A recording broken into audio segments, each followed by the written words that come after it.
I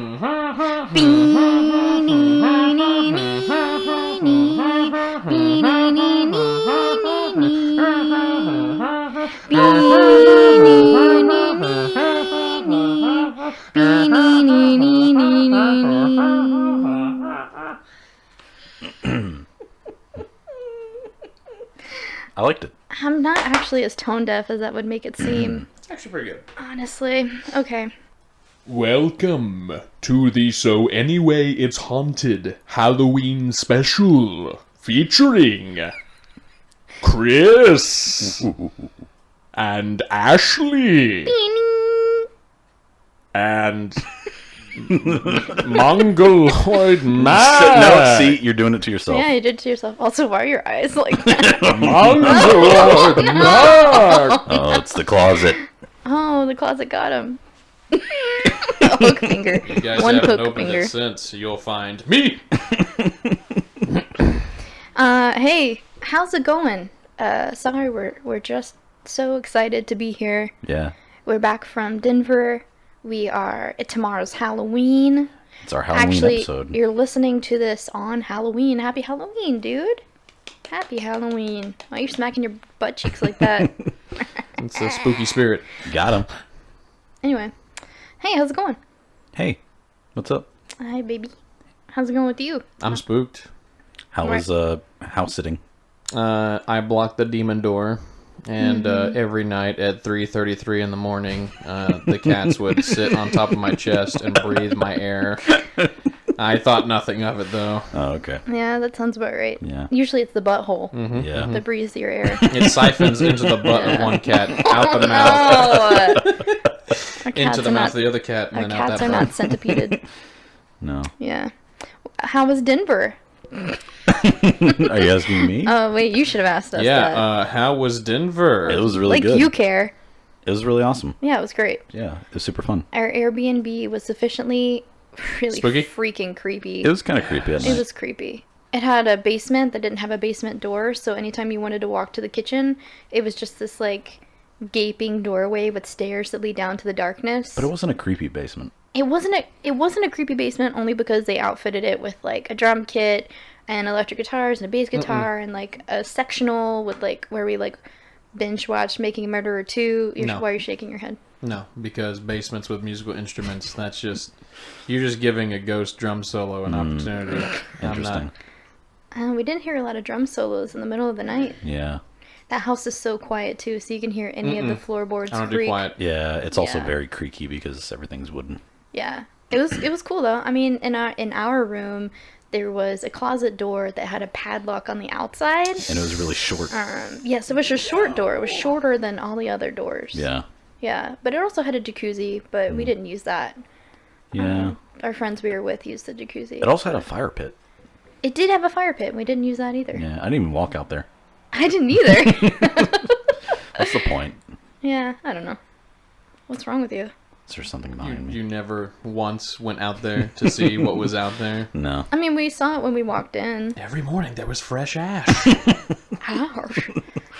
There was a loft that went to the master bedroom. Yeah. It was like these stairs, kind of like the hereditary loft, but that kind of like was really weird. was perched over the master bedroom, and there was like a desk up there with paints and stuff. And Yeah, I canvas. would have been afraid to sleep in that room because I would be afraid to look up in the middle of the night and see someone in the loft looking down at you. See, no. Also, fun fact, I meant to say this the episode before you guys left, which was before the mini-sode, but Colorado actually has the highest rate of missing bodies. What? Yeah. I'm sorry, missing bodies? Specifically bodies. Like, I mean, I guess that would just mean missing persons. I don't know how they clarify bodies specifically. I think it's because they said it's one of the more forest-dense states. Oh, yeah. And the mountains, so it's like people leave for something, they don't come back. Yeah. And people are like, oh, no, they're dead. That's But that body, it's gone somewhere. that's definitely what I was thinking about when we were heading to the Rockies and seeing Oh, yeah. all that forest. I was like, Yeah. I know it's morbid, but I was looking out and I was like, there are probably people lost in there Maybe. right now. Maybe. So But the spookiest thing, and maybe someday we will have enough money to actually see this, is they have haunted mines. Really? A lot of them are concaved. Yeah, we like caved in. When we went snowmobiling, our guide was like, "You see that over there? used to be a good old mine. You can see now that the rocks are blocking it in. There were definitely people in there." And then you were like, "Geez, sir, how do you know so much about this?" And then when you turned to look back at him, he was gone. Oh, look at Cosmo, he's streaming. Are you serious? His paws were just moving. He was just like, I don't know. look. Oh, I see it. Yeah, he's twitching. And now he stopped again. Oh my lord. So we would actually be able to see a haunted miner. I mean, a ghost miner. It's the Miner 49er! I mean, a prospector is what I meant. Oh, yeah. A prospector. Like that ride at a Putt Putt Funhouse. Yeah. Just like it. Yeah, exactly like that. Moving on. Yeah, Denver was great. Yeah. We went to Cheesman Park, which is a haunted park. We went to Riverside Cemetery. Yeah, that was pretty... Sad. It was sad and, like, unnerving because something obviously died. Like an animal or something had, like, died on the property, so it smelled like death. We hope an animal. Yeah, I truly do hope. Yeah, it was really creepy. It was only creepy because we didn't know where it was coming from, but it was really, really strong.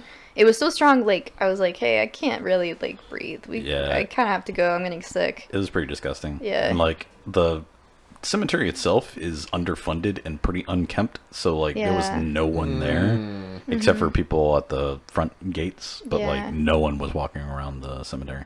Yeah. So it's, yeah, there's a lot of, like, controversy going on with how they had to slash their budget. Yeah. And stuff like that. We drove past a mausoleum that was open. Oh, yeah. That we could have walked inside. Do you want to stop him from drinking in your water? I don't care anymore. He shoved his face at it, but I guess he doesn't care about it. Oh, there goes the butthole. Yep. Oh my gosh, are you kidding? He's like, hey guys. Mind if I fart in your water? We did see a really cool, Ghost. like, headstone that was the headstone for the first Japanese person to be a citizen of Denver. Yeah. So that was really cool. Yeah. He was like feudal royalty that came over to Denver. What? Yeah. And so they built like a giant sort of like stone slab monument in the cemetery for him. Yeah. I wonder if he planned on dying in Colorado. Somehow I don't think so. believe that would be the case. Is there anything else? I mean, we went to the Rockies. The Rockies were beautiful. We went to Red Rock Theater. The amphitheater. We went to Broadway, which is like a mixture of 6th Street and SoCo. Oh yeah. The Wizard's Chest. The Wizard's Chest is a really cool game and like costume place. Yeah. Ew, gross. The Wizard's Chest. The Wizard's hairy chest. Yeah. Yeah, it was cool. There was a quarter machine that you put in a quarter and it gave you magic cards. Yeah, just like So random magic cards. That was pretty It was cool. really funny. Yeah. Magic TM? Yeah. Okay. All right. No, it gave you tarot cards. like- Yeah. I got face down death. Why does it keep giving me the death card? Anyway, yeah, so it was really cool. I hope Did you see any bears? No bears. We saw Chipmunk. Dude, we saw a freaking chipmunk. It was so cool. I said when we were at the Rockies that I wanted to see a chipmunk before we left, and it just wasn't happening. Everyone else was seeing them, and then we saw one that was like running around by this family, and then it like ran up on this rock and it stopped and it looked at Chris, and, like for probably like at least a solid 2 seconds, and then just like ran away. Yeah. I've never seen a was, like, really chipmunk cute. frown before. It smiled at me and it had human teeth. Oh my lord. Yeah, so it was awesome. I hope everyone enjoyed the mini episode with listener stories. Yeah. Yeah, it was really cool. So before we get started, first let me say, if you started following us on Instagram or subscribed to us or rated us or anything, will you send me like your name and what you want me to say? Because a lot of people followed us on Instagram but didn't send me anything, so I don't want to give people's like personal information. If you could just let me know what you want me to shout out. I would love to give you a shout out. Second of all, I do want to touch on something before we start, which is that I'm gonna do it. Which is that some people think that I'm kind of mean to Mac, and I can see that because I treat him like my brother, and I pick on him. And I thought that was Cosmo making that noise. And at no point do I want anyone to think that I'm belittling him or condescending him. And we appreciate his contribution to this podcast, and in no way are we trying to diminish that. So, sorry if it seemed like I was mean. It's sad to see him go. But you know what? We had a pretty fun time before that. You could just set your headset to the side, Yeah. where your replacement will be coming in about 5 minutes. You're fired! Anyway, I just see And we'd like to welcome Kenny Chilton to the podcast. Hey, guys! Anyway, yeah, so, you know, I mean, we've talked about it. You know how I see you as my sibling, and therefore I feel very comfortable treating you like my sibling, which can be, you know, not the nicest sometimes, and I apologize for that. We're gonna cut this later. We're not going to cut this, we're going to keep it in. Keep it in. Alright, now to the fun stuff. So this week we're doing our Halloween episode, so we're going to do our normal segments, but we're also going to do like a movie review and kind of talk about our favorite spooky podcasts. Yeah. Spooky stuff we like to watch. And yeah, we're going to have a lot of fun. So, I guess, you know, we can probably just do it already. Okay. Cosmo. Cosmo. Oh, gosh. Dude, he's not even trying anymore. Oh my lord. Oh, that's gonna spill. That's going to spill. I'm back. Okay. So let's get spooky. Yeah. If you had no choice but to be mauled by an animal, what animal would it be? Werewolf, so that I'd come back as a werewolf. You're such a punk. Me personally, silverback gorilla. Wow. Wow. Why is that a wow? Wow. Can you be mauled by a mummy? Not an animal. Werewolf barely counts. I'll only give it to you because it's Halloween. I say silverback because that's going to be the fastest way to go. One solid punch from him, my heart's going to explode. We won't even make it to the part where his jaws like encapsulate my face and peel off my skin. So anyways. Yeah. Are we going to ask me? Yeah, what if you had to be mauled by an animal, what would it be? Oh, if I had to be mauled? Yeah, you have to be mauled. I thought the question was if you were an animal. Bigfoot. Is that why you said ew. wow? So that I could see a Bigfoot before I died. Is there a reason why you said Bigfoot? Nope, no reason. Are we going to Okay. talk about that gesture? No, I don't know. What gesture? What gesture? Yeah.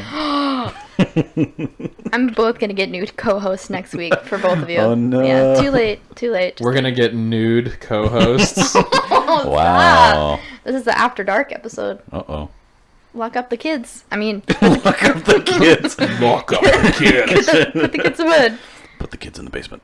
If I had to be mauled by any animal, I don't know. A bat. Because then I could die That's peacefully a with very, rabies. very... That's not a peaceful death. Man, I'm one punch. You're gonna... That's a lot of bat bites. You can Bat die from bites. one punch from a Bigfoot.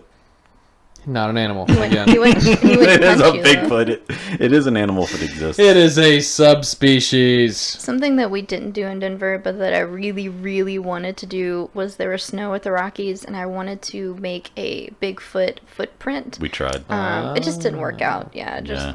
it didn't translate well, but it was gonna look freaking hilarious. So if everyone could just imagine it in your mind, yeah, That's how we did it. Yeah, that's how, but the best way Yeah. possible. When me and Chris went snowmobiling up there, we actually did that, and I did the foot, and then he would do the holes, and I turned over and I was like, "That's a really good one." And he was like, "I didn't do that one. All right, I didn't shut do up. that one." Oh my lord! We were chunked off of that mountain.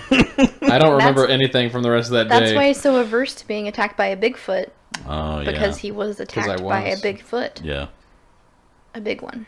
Giant one. What was that? Okay, all right. Mamma mia. Ooh. All right. Do you want to go first? Yeah, sure. Who, me? Oh, me? Oh, I saw you from across the room. Okay. Oh, okay. We're just not going to go into Business that. time. Okay. All right, so you mentioned No, it's business time. You mentioned Cheesman Park. Mm-hmm. We went there, and it was super very awesome. Little cheese. And very little cheese, but it was You're going to freak out about this story. It was very peaceful. Somehow. But then we read the history behind it because we knew that it was a haunted park, and it's a lot crazier than we thought it was. Mm-hmm. Also, we drove around the Stanley Hotel. Oh, yeah, we did drive around the Stanley Hotel. We didn't take any pictures, we went though. to Estes Park on our way to... Yeah, we were on our way back from the Rockies. Yeah, we didn't take it. We should have taken a picture, but like we were all tired and and you had to pay to park and it was bougie. Also, it turns out that the maze that's on the property is like actually not even a maze. It's just like kind of a bunch of hedges that aren't made to look like a maze. Yeah, that was disappointing. But it looked nice. Yeah, I looked up later that they have these like ghost tours where you can stay in one of the haunted rooms and then take a tour. Yeah. They probably should have done that, but it would have been really expensive. Yeah. Next time. What are you gonna do? Hey, what are you gonna do? Bippity bop. Hey. Okay, so we went to Cheesman Park, and it was super awesome. And this is the story behind it. So for reference, I got most of this information from Wikipedia and legendsofamerica.com. You don't have to do that. Which is well, I basically just copied and pasted the article from legendsofamerica.com. Because it was really well written. So Cheesman Park is an 80-acre urban park in Denver, Colorado, built in the Mission Spanish Revival style. The park is planted with 1,880 trees from 57 different species. Wow, I didn't know that. These include groves of American linden in the western part of the park, American elm, black walnut, green ash, and large conifers in the Colorado blue spruce and Douglas fir. Blue spruce. Those were the ones that look like they were like greenish bluish Christmas tree kind of thing that we kept seeing. Yeah. Okay. There you go. The more you know.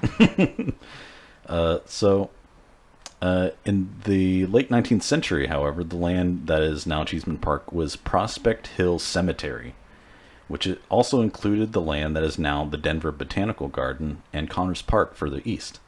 The cemetery opened in 1858, and the first burial occurred the following year. In 1872, the U.S. government determined that the property upon which the cemetery sat was actually federal land, having been deeded to the government in 1860 by a treaty with the Arapaho Indians. The government then offered the land to the city of Denver, who purchased it for $200. What? Are you serious? Yeah, the land that the park sits on, which... It's huge. It's a huge park. 80 acres. Yeah, $200. Wow. By the time it was sold, the old cemetery was locally known either as the Old Boneyard, Boot Hill, or Jack O'Neill's Ranch, after a popular professional gambler named Jack O'Neill that was gunned down outside of a saloon in March 1860. The whole event began when O'Neill, a handsome Irishman, quarreled with a less than credible man who went by the name of Rooker. As the argument progressed, O'Neill suggested the two settle the argument with Bowie knives in a back room. Gosh. Oh my lord. However, when Rooker refused, O'Neill questioned his heritage, as well as that of several of his family members. Wow. A couple days later, Rooker shot O'Neill down as he passed by the door of the Western Saloon. In 1881, a hospital for those suffering from the smallpox was established just south of the Jewish cemetery, or the Jewish part of the cemetery. The hospital, more often referred to as a pest house, was where smallpox victims were quarantined, along with others having contagious diseases and some that were just merely sick, elderly, or handicapped. Most patients were simply left at the pest house to die. Behind the building was the Potter's Field section of the graveyard, where the vast majority of the dead were buried in mass graves. By the late 1880s, the cemetery was seldom used and had fallen into even worse disrepair, becoming a terrible eyesore in what had become one of the most prestigious parts of the burgeoning city. Real estate developers soon began to lobby for a park rather than an unused cemetery. Before long, Colorado Senator Teller persuaded the U.S. Congress to allow the old graveyard to be converted to a park. On January 25th, 1890, Congress authorized the city to vacate Mount Prospect, and in recognition, Teller immediately renamed the area Congress Park. So families were given 90 days to remove the remains of their departed to other locations. And you had to go pick up your bodies. This is like late 1800s, right? Yeah. Okay. Yeah. 1890s? Yeah. Yeah. So those who could afford to began to transfer the bodies to other cemeteries throughout the city. Due to the large number of graves in the Roman Catholic section, Mayor Bates sold the 40-acre area to the Archdiocese, which was named the Mount Cavalry Cemetery. The Chinese section of the graveyard was placed in the hands of a large population of Chinese who lived in the Hop Alley section of Denver. The majority of these bodies were then removed and shipped to their homeland in China, which is pretty nice. Actually, that's surprisingly nice. nice. Yeah. Wait, did you get the number of how many people were buried on this? Wasn't it like 3,000? Yeah. At this point? I think it says at the end. Oh, okay. However, most those buried in the cemetery were vagrants, criminals, and paupers. When the majority of bodies remained unclaimed, the city of Denver awarded a contract to undertaker E.P. McGovern. This freaking guy. To remove the remains in This 1893. freaking guy. This guy's wild. McGovern was to provide a fresh box for each body and transfer it to the Riverside Cemetery. Riverside Cemetery? Right? Oh, I didn't realize that. At a cost of $1.90 each. Okay, so let's break this down. So it is a cemetery, a huge cemetery. Yeah. Thousands of bodies here, Yeah. right? Of all different nationalities.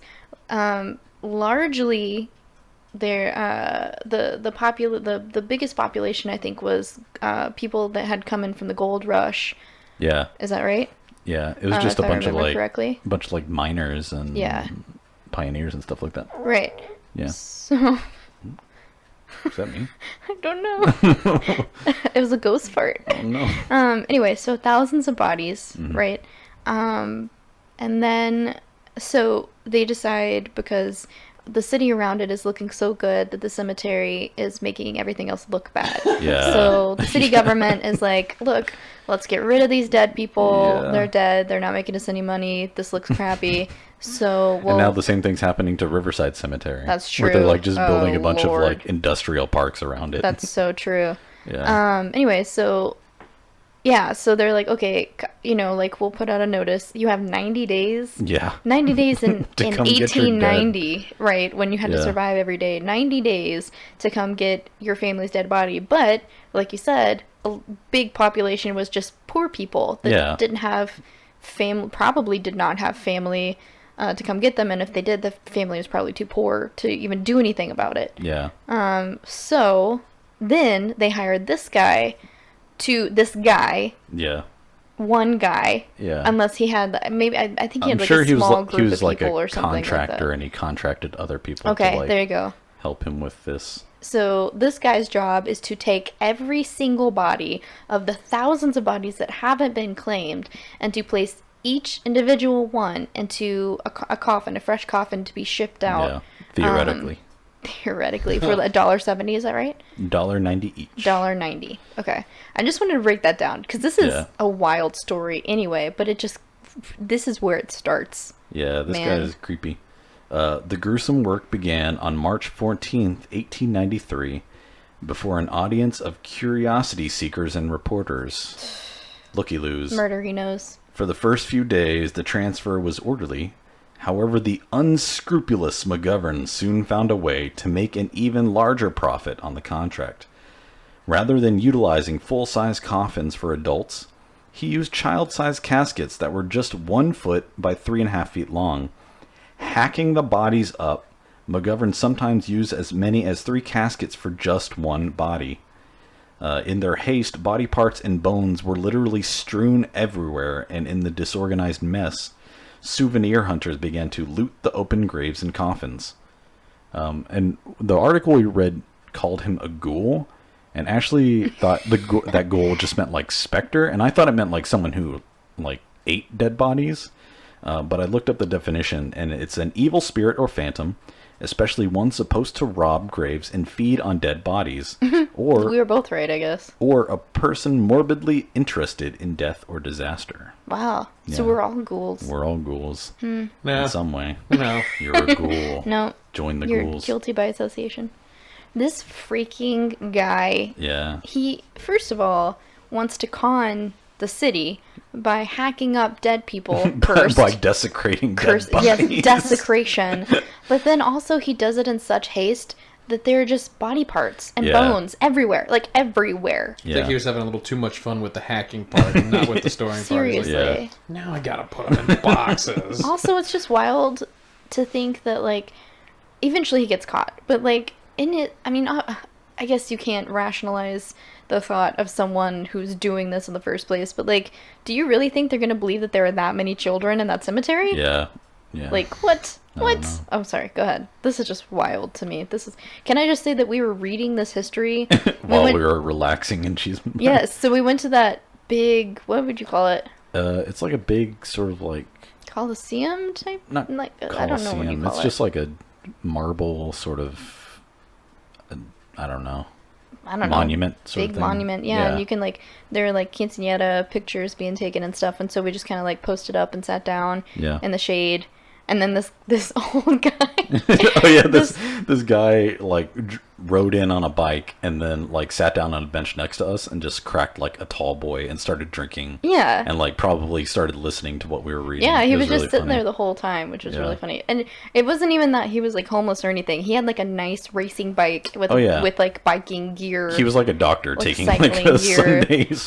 Sunday ride. Undertaker. Oh. Oh no, he was a ghost. Anyway, so like just to sit there and read this history as we're sitting at this park was just insane. Yeah, it was pretty unreal. Yeah, it was really imagining fun. all the body parts that were just like strewn everywhere and open graves everywhere. Like, this is wild. Okay, sorry, that's just crazy to me. When the Denver Republican got hold of the story, its headline proclaimed on March 19th, 1893, "The work of ghouls." The article described in detail McGovern's practice of hacking up what were sometimes intact remains of the dead and stuffing them into undersized boxes.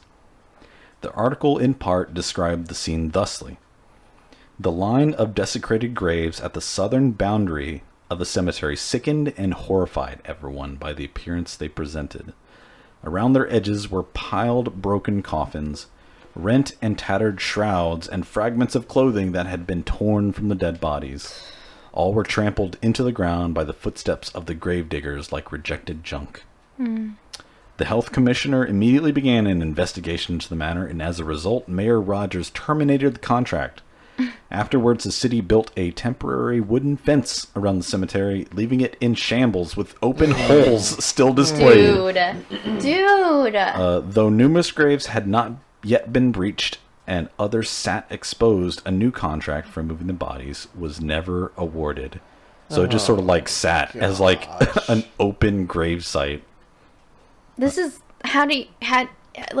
this is crazy to me. Yeah. Crazy, especially considering like the general opinion on dead bodies back then. Yeah. Like people didn't really understand like anatomy and like doctors kind of like like getting dead bodies and doing not experiments but just understanding what the human body is actually like that was a big taboo.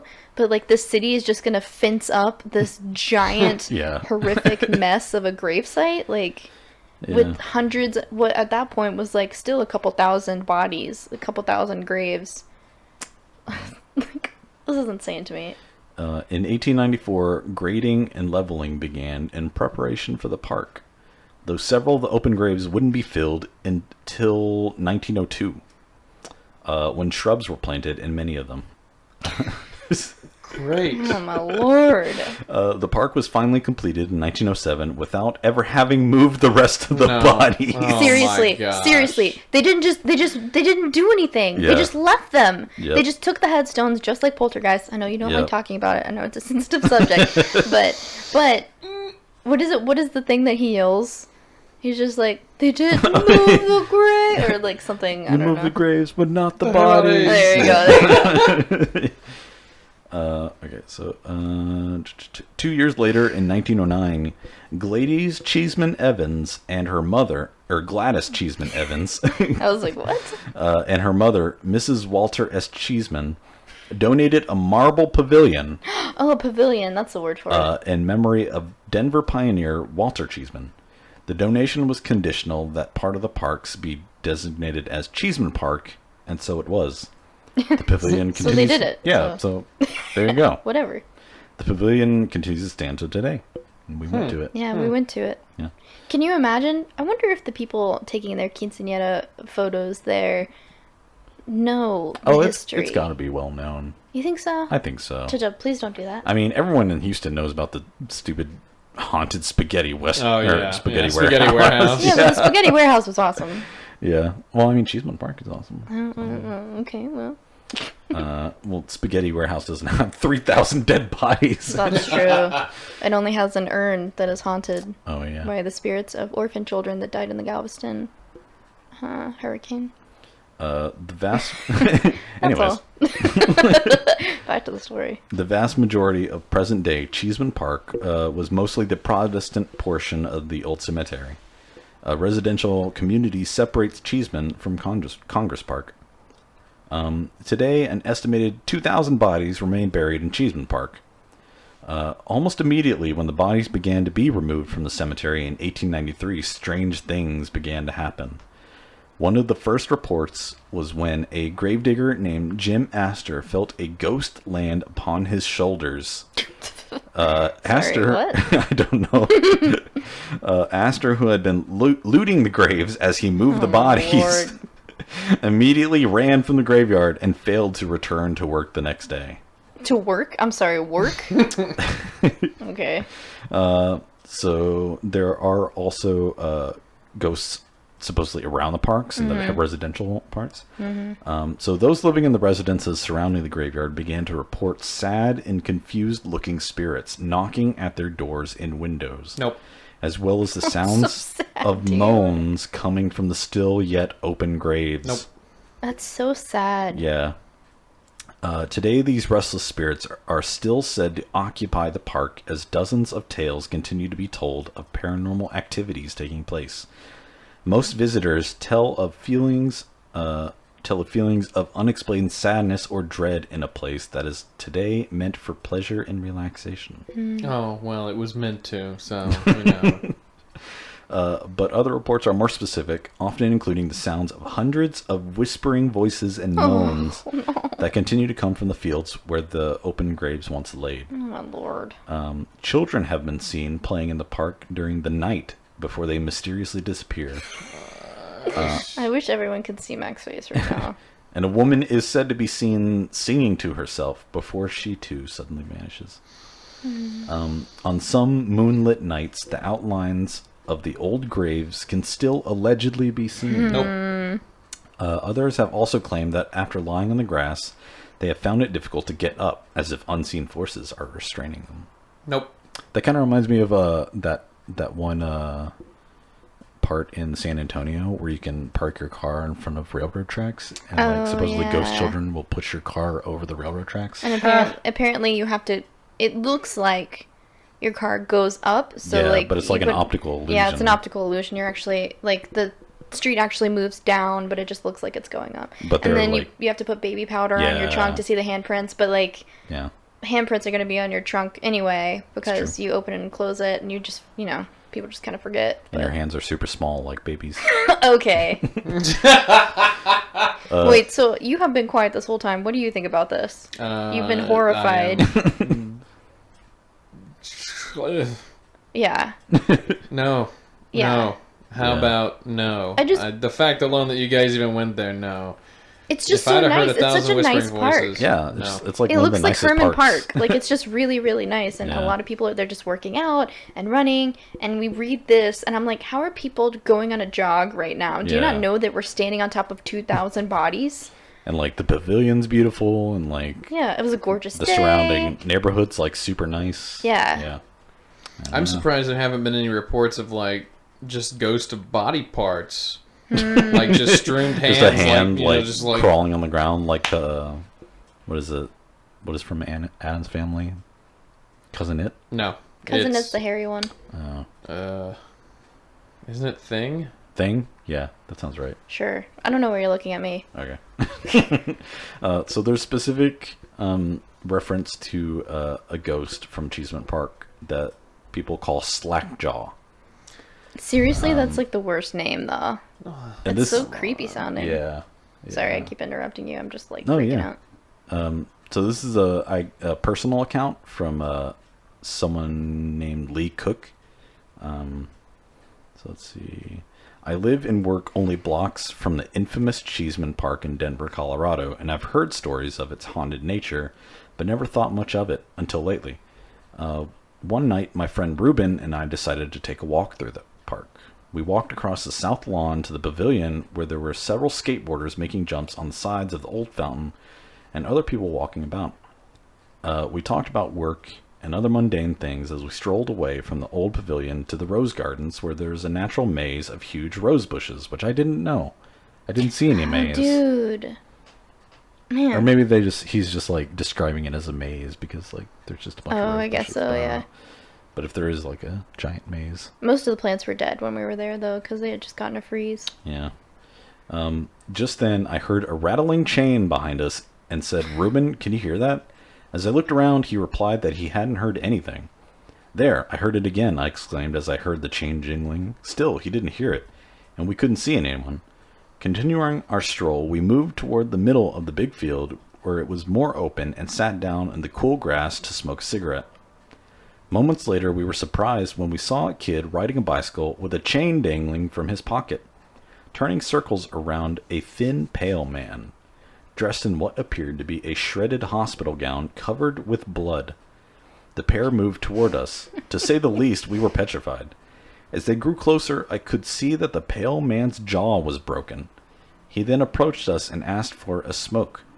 As I handed him a cigarette, he said, "Did you see them?" Dumbfounded, I simply replied, "Who?" "The ones who did this to me. They stabbed me 15 times, the man said.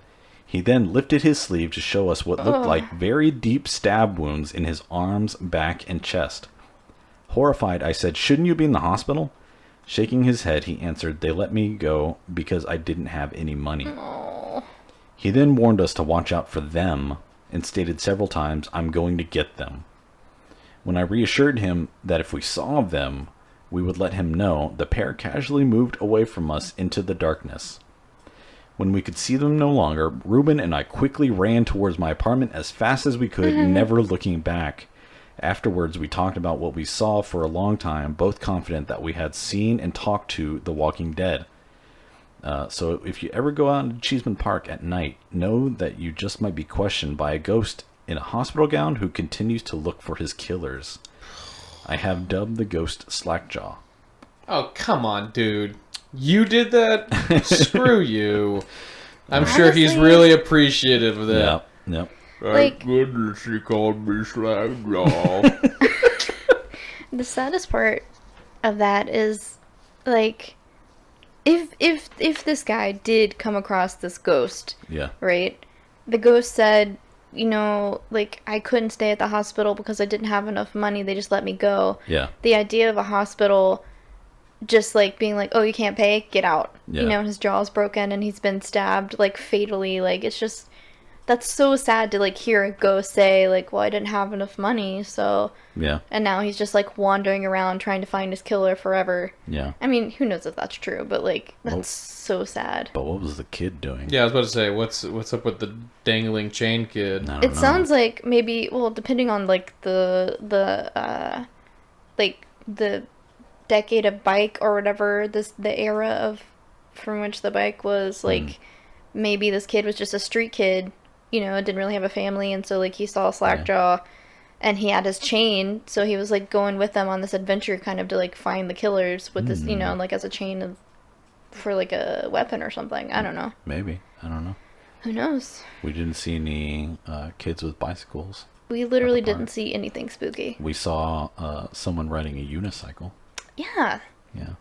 He was learning. That's pretty scary. That was pretty spooky. Yeah, man. That's crazy. Sorry. That's Cheesman Park, guys. Man. Nice. So, I guess my next question is, next Halloween-themed question, and totally not relevant to the previous question. Yes. What would you consider scarier, ghost people or a ghost animal? Ghost people. Maybe. I mean, a ghost animal would be scary, but a ghost person is way scarier to me. But I'm thinking about seeing a black dog. Yeah, that's what I'm saying. That's like, different. The black dog is different. Black dog with the red eyes. That's different than just a ghost animal. But You see the ghost of Kitty. Okay, No. look. You know? What the way I'm seeing this here is that if I see a dude standing in the hallway, I'm gonna scream, cry, and belt like a baby. But Yeah. in the back of my mind, at least, I'd like to think that if I attempted to say something, maybe I would get some garbled mess back. Yeah. If I see a horrific, half poodle that's just like standing in my hallway, that's clearly, like spectral. Yeah. I'm probably just gonna have a heart attack because I think I'd be more afraid to see a person.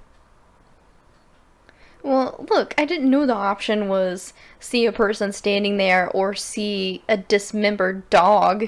Yeah. Like, no, both of those. I don't Both neither. would be both would be creepy. Yeah, I don't like that. But a person like inherently makes you think that person is violent or something is wrong with them. Yeah, something's okay. happening. I guess that's true.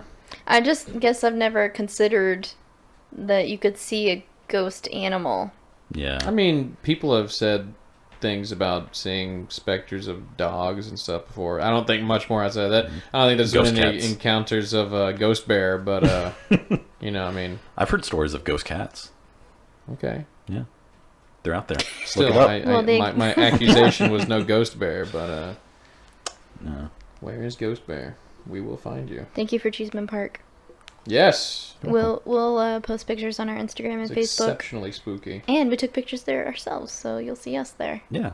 in all of our glory. So we'll make this a bit of a choose your own adventure here. Do you want something factual and sad, or do you want something that's not factual?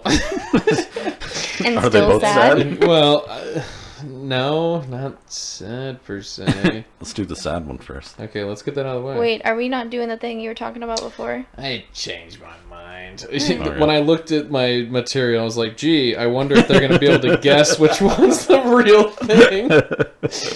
Okay, so, turns out, I don't know if anybody knows this, Monster Mac is going off of my rails here. I'm doing an actual true crime Unheard for, of. for Halloween. Ooh, the scariest thing of all. People, you're all sick. You're all monsters. Slender Yeah. Man ain't got nothing on you. Anyways, so I was curious, and I honestly must be pretty dumb to not realize that. I looked it up and I was like, huh. I wonder, like, is there a crime that was committed on Halloween? And then initially I was like, nah. I mean, if anything, it's like, oh, this guy put razor blades in the candy, which never actually happened, by the way. There's no, Yep. there's Yeah. not. Thank you, mothers of the late '90s, early 2000s. It was like- never Even in existed. the 80s. Halloween Yeah. candy panic. Satanic panic. Oh yeah, that too. They love to panic. But, Panic at the disco. Oh, I'm looking at you, Brendan Urie. Is it That's- Brendan? I don't I think it's Brandon. I don't know anything about Panic at the Disco.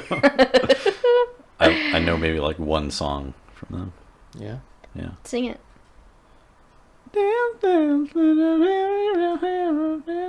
Is that a Fall Out Boy song? Yeah, that's Is that Fall Out Boy? Dance Okay, Dance then- is fun. No, wait, I can. Okay, so Panic at the Disco. No, they didn't. No. No, what? I guess no, I don't know You any know, Panic at the it's all Disco right. song. It's okay. We support Yes, you. you do. Chris used to have in his car the "Not in the Afternoon." No? Your eyes are the size of the moon. Oh, yeah, yeah. Okay, yeah. How Yeah, many there you people go. never heard of? Oh, yeah. Okay, yeah. I've heard that one snippet of that song. Yes. I had to Tom Haverford that song for you so you could remember it. So, surprise, surprise, actually, Halloween is a very popular time for crime. So, those same mothers that I berated, listen closely. Time for crime. You were wrong, but you were so right. Now you're going to get the trick. I thought you said the tree. I was like, what? You got the treat. Now here's the treat. Anyways, so let me take you back to 1974. Okay. This man was nicknamed the Candyman. Which really was funny. not as popular as his other name, the man who killed Halloween. You said that whenever you came in and we started watching the end of that documentary, you're like, "Oh, I hope you didn't watch what You yeah, we did. You literally But we saw we watched that documentary like years ago. We're talking about the documentary Urban Legends by the guy who Killer Legends by the guy who made Cropsy. So Oh, is it the same guy? Cropsy. yeah, it's the same dude. Oh, I had no idea. Cropsy? Cropsy's disturbing and really good. It's another urban legend. It's a documentary that dives into the truth behind the urban legend. No, watch Killer Legends, especially if you want to learn more about and like see video and pictures and stuff like that from back then. And that they talk to like the detectives that were on the case. What? Yeah. Of this thing. Anyway, it's a really cool story. Yeah. So, Go ahead. the man who killed Halloween, Ronald Clark O'Brien Whitworth. You did not just do that. Oh my gosh. This guy's a psycho, by the way. He is a freaking psycho. He was. This is the scariest part. I'm sorry. I'm scared. That's my scared noise. An American. Oh my.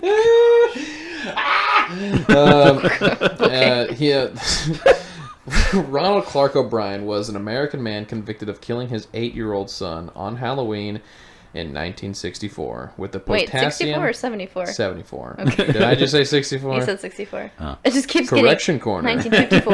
1944. Monster is a mongoloid. 1974 with a potassium cyanide laced pixie stick that was ostensibly collected during a trick-or-treat outing. O'Brien poisoned his son in order to claim life insurance money to ease his own financial troubles, as he was in $100,000 of debt. From what? Also, like, sorry, deal with it. You know, Yeah. like... Yeah, you screwed up your own life. Yeah, Like, man. Now you're gonna kill your own kid.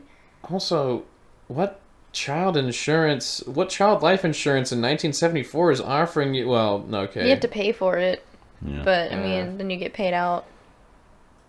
Or that was his hope, I guess. Yeah. Because he's a horrible douchebag. O'Brien also distributed poison candy to his daughter and 4 other children in an attempt to cover up his crime. However, neither his daughter nor the other children ate the poison candy. He was convicted of capital murder in June 1975 and sentenced to death. He was executed by lethal injection in March 1984. Do you know where he was executed? Go ahead. Do you know why this case particularly stuck out to me? I'm keeping my mouth shut. I'm sorry. Why, I'll tell you why this case particularly stuck out to me. This man was murdered. No, he was not. This man was sentenced to death in Huntsville, Texas. We're just gonna keep doing snippets on our ever opening. Wait, I wonder, is he buried in Huntsville? dude, I was about to say, was he buried in that cemetery that was right by your dorm? Wouldn't that have been crazy? That cemetery seemed Probably pretty not, new, though. right? Yeah, I know. I'm just trying to make it spooky, but That legit reminds me of the one horrifying experience I had in Huntsville, and we'll get to that later. Stick around. So, skip. I went to Sam Houston State University. Joke's on you guys. I'm not there anymore. So. Get them big cats. Eat your mup. Yep. Bearcats? Are you Bear Monster cats. Mark? Big ugly bear cats. That's what they're called, right? Yeah, big ugly. Thank you. Yeah, I have supporters. I thought that's what they called it. They called them big ugly bear cats. Yep. Hey! Don't talk to him like that. I don't know. Who's that? Your mascot, right? The big ugly bear cats. It was something weird like that, isn't it? The big. No, the big deformed. their mascot was Sammy the bear cat. Big mongoloid bear cat. Big mongoloid bear cats. Yeah. Big mongoloid bear cats that aren't allowed to act because they have Shrek stature. Okay. Someone out there said that. I'm gonna find you. You Wait. don't look like a Shrek. Huh? Remember? Are you gonna tell that story so the listeners understand? Who said that? You can skip this part. I am an actor. Mongoloid Mac is an actor. Sadly. And we took this improv class, and we were supposed to. They were like, so in order to boost everyone's confidence and to give everybody a chance to really speak out, we're gonna have everybody randomly, anonymously write on a piece of paper something about the other performers. That's not. And everybody got funny, charming, beautiful. I love your hair. And I was like, okay, funny. He's funny. Hey, he's funny. And then I got one that said, he has Shrek stature.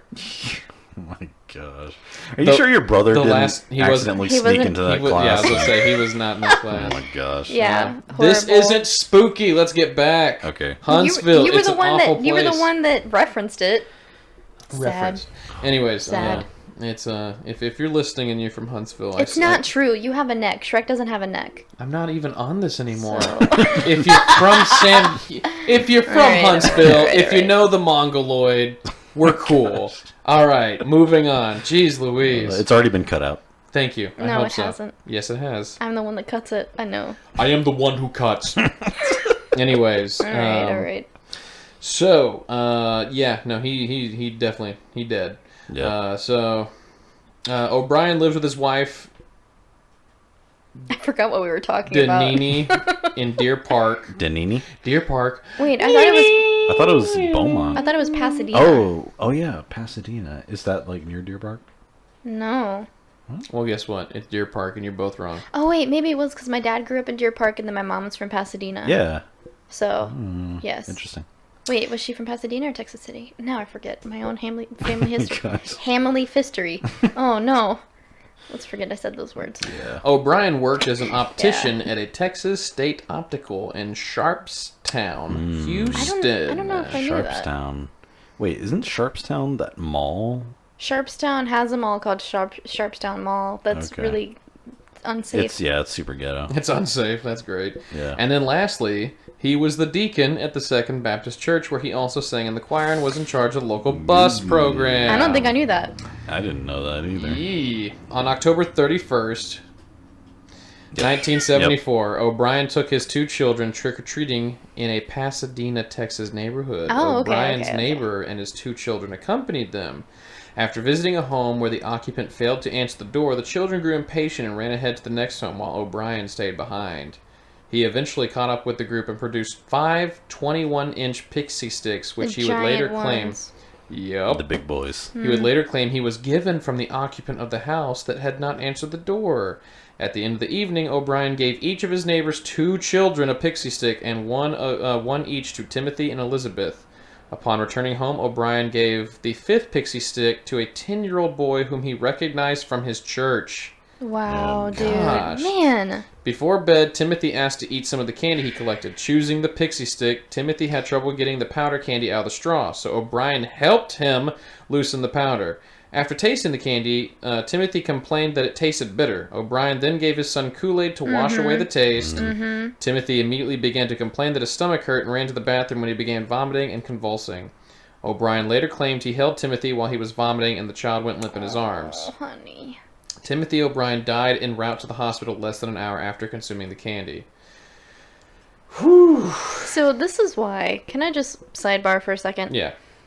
I love listening to true crime podcasts. That's the only type of podcast I listen to is true crime.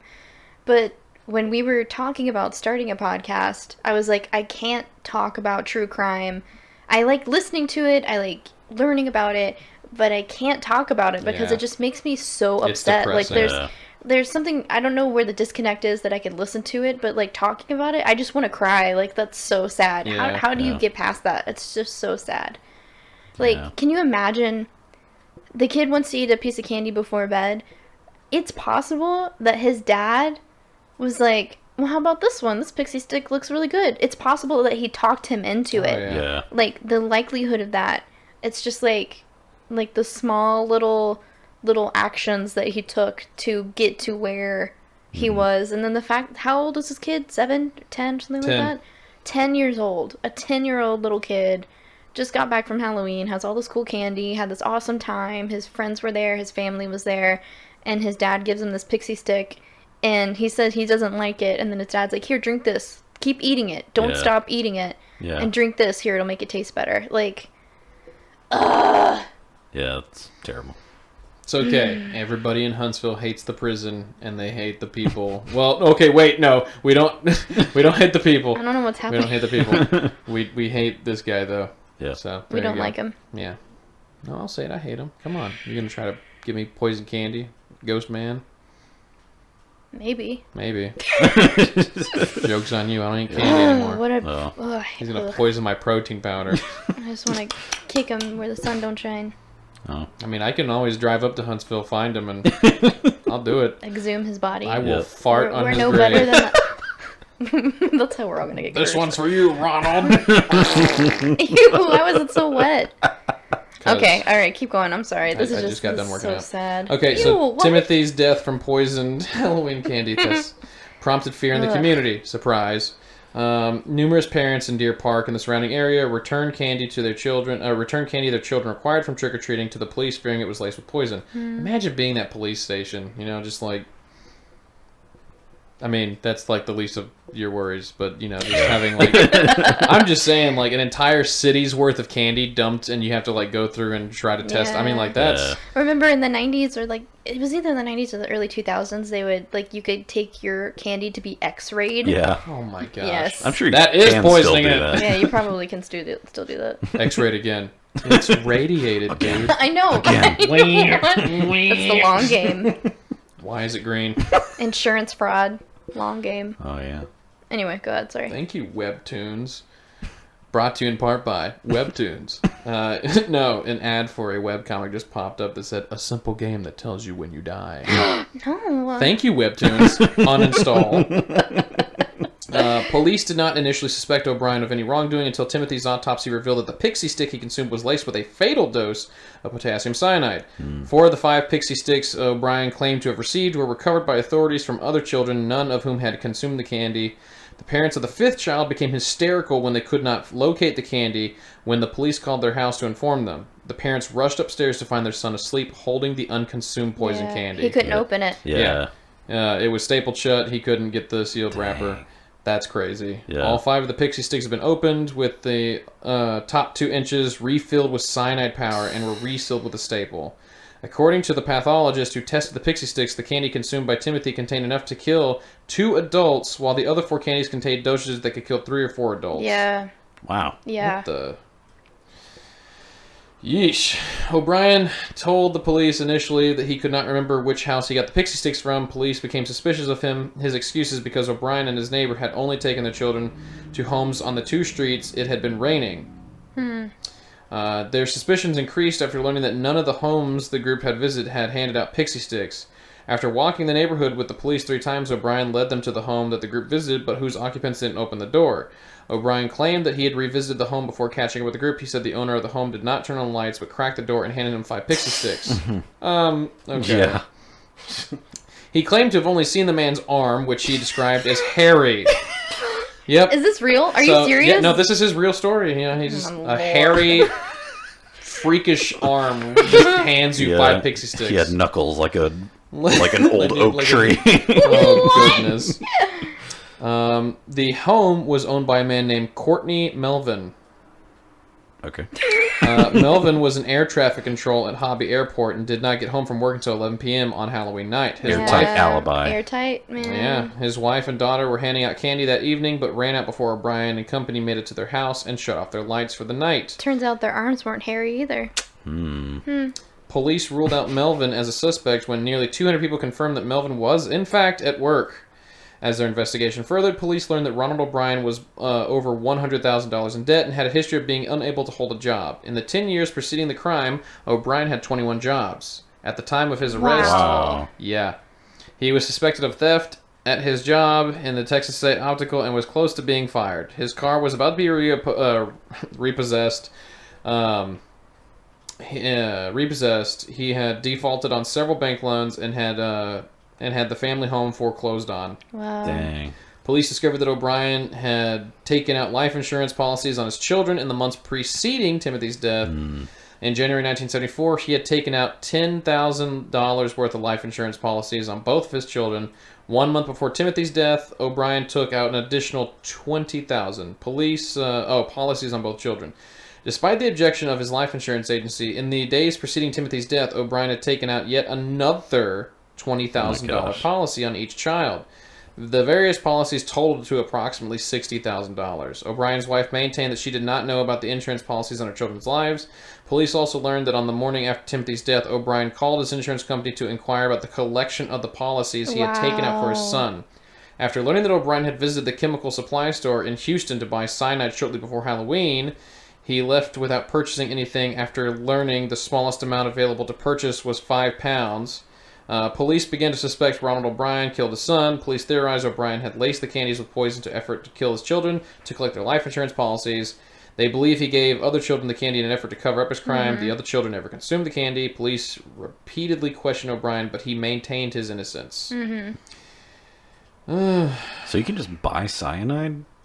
Some people legitimately use it for, rats the size of small children. Gosh. Ooh, that was a dark joke.